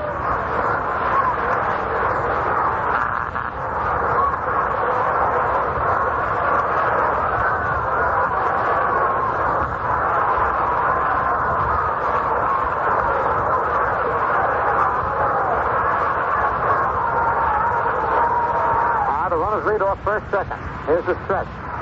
The pitch is a curve low inside, ball 2, 2-0.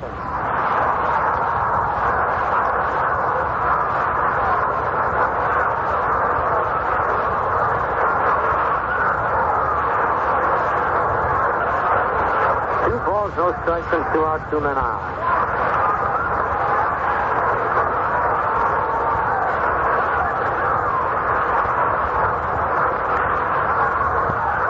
Checks the time, rather. Moss checks the time. He got me all upset.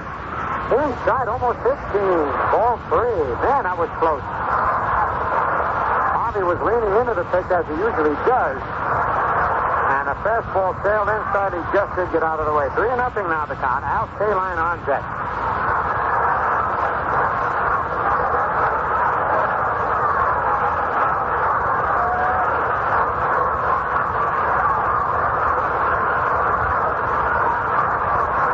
Duke checks the sign from Yogi. Here's the stretch. The 3-0 pitch is strike one call. 3-1 the count. Team taking all the way.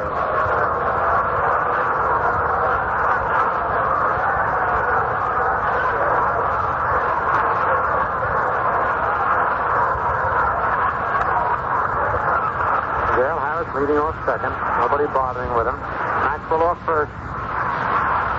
Pitch is strike two, full count on Kane. Harvey starts to run down to first base.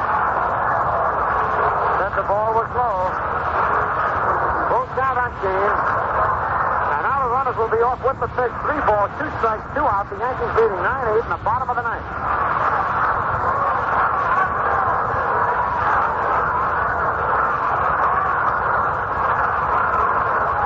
Here's the stretch. The payoff pitch is high inside, ball 4. He almost hit him, and the bases are loaded. Moss has walked 3 men in this inning. The Yankees got a break when, on Lopez's error, Beal trying to advance to second was thrown out by Bobby Richardson. Well, they'd have really had themselves an inning. Well, the bases are loaded. There are 2 outs. The Yankees lead 9-8. We're on the bottom of the ninth. Here's Al Kaline, who is 0 for 4. Here comes Casey Stengel, and Moss is out of the ball game. That's all for Moss.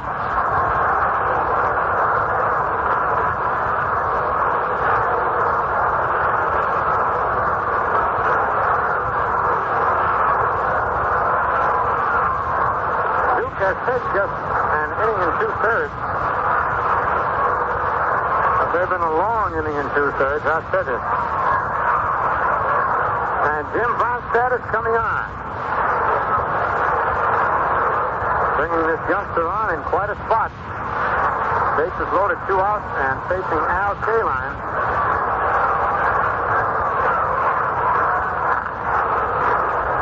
And while they're huddling on the mound, it's a good time to pause for station identification. Yankee baseball games are brought to you by Ballantine Beer and Ale and Atlantic Gasoline in the Capital District over WOKO 1460 on your radio dial. Stay tuned for Troy Buick Roundup following today's game. As Yogi starts to go back to the catcher's box, Casey Stengel calls him back. Pats Bronstedt on the back. Starts away, then comes back again and says something else to Bronstedt.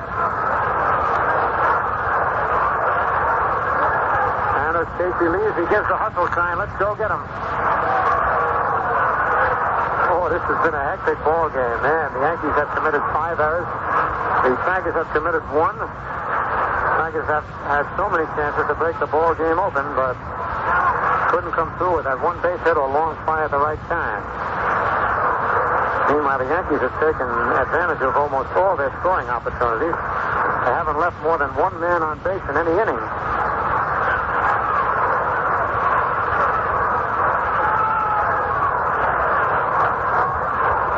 Baltimore and Chicago are having a battle. Still tied 2-2 in the 12th. Cleveland won their ball game 8-1. Phillies beat Cincinnati 6-3. Milwaukee shut out the Pirates 3-0, and the Cubs lead the Giants 2-1 at the end of 5. Boston's at Kansas City for a night game, and St. Louis at Los Angeles for a night game. Well, here we go. Bronstedt completes his warm-up tosses. Al Kaline steps into the batter's box. The bases are loaded with 2 outs, and the Yankees leading 9-8.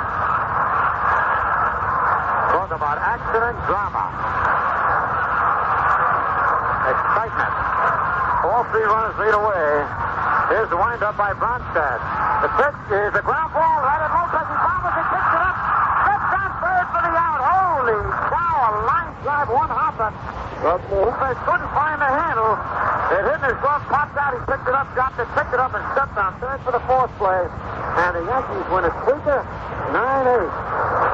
Wow, in that top of the right at bottom of the 9th for the Tigers. No runs, no hits, no Yankee errors. Rather, 1 Yankee error and 3 men left on base. The Yankees win at 9-8. And while Joe Ripley gets the totals ready, wind up another Atlantic baseball broadcast. Brought to you by P. Ballantyne & Sons, brewers of famous three-ring Ballantyne beer, the Crisp Refresher, and the Atlantic Refining Company and your Atlantic dealer who offer you new Atlantic Imperial gasoline for knock-free power that saves you money.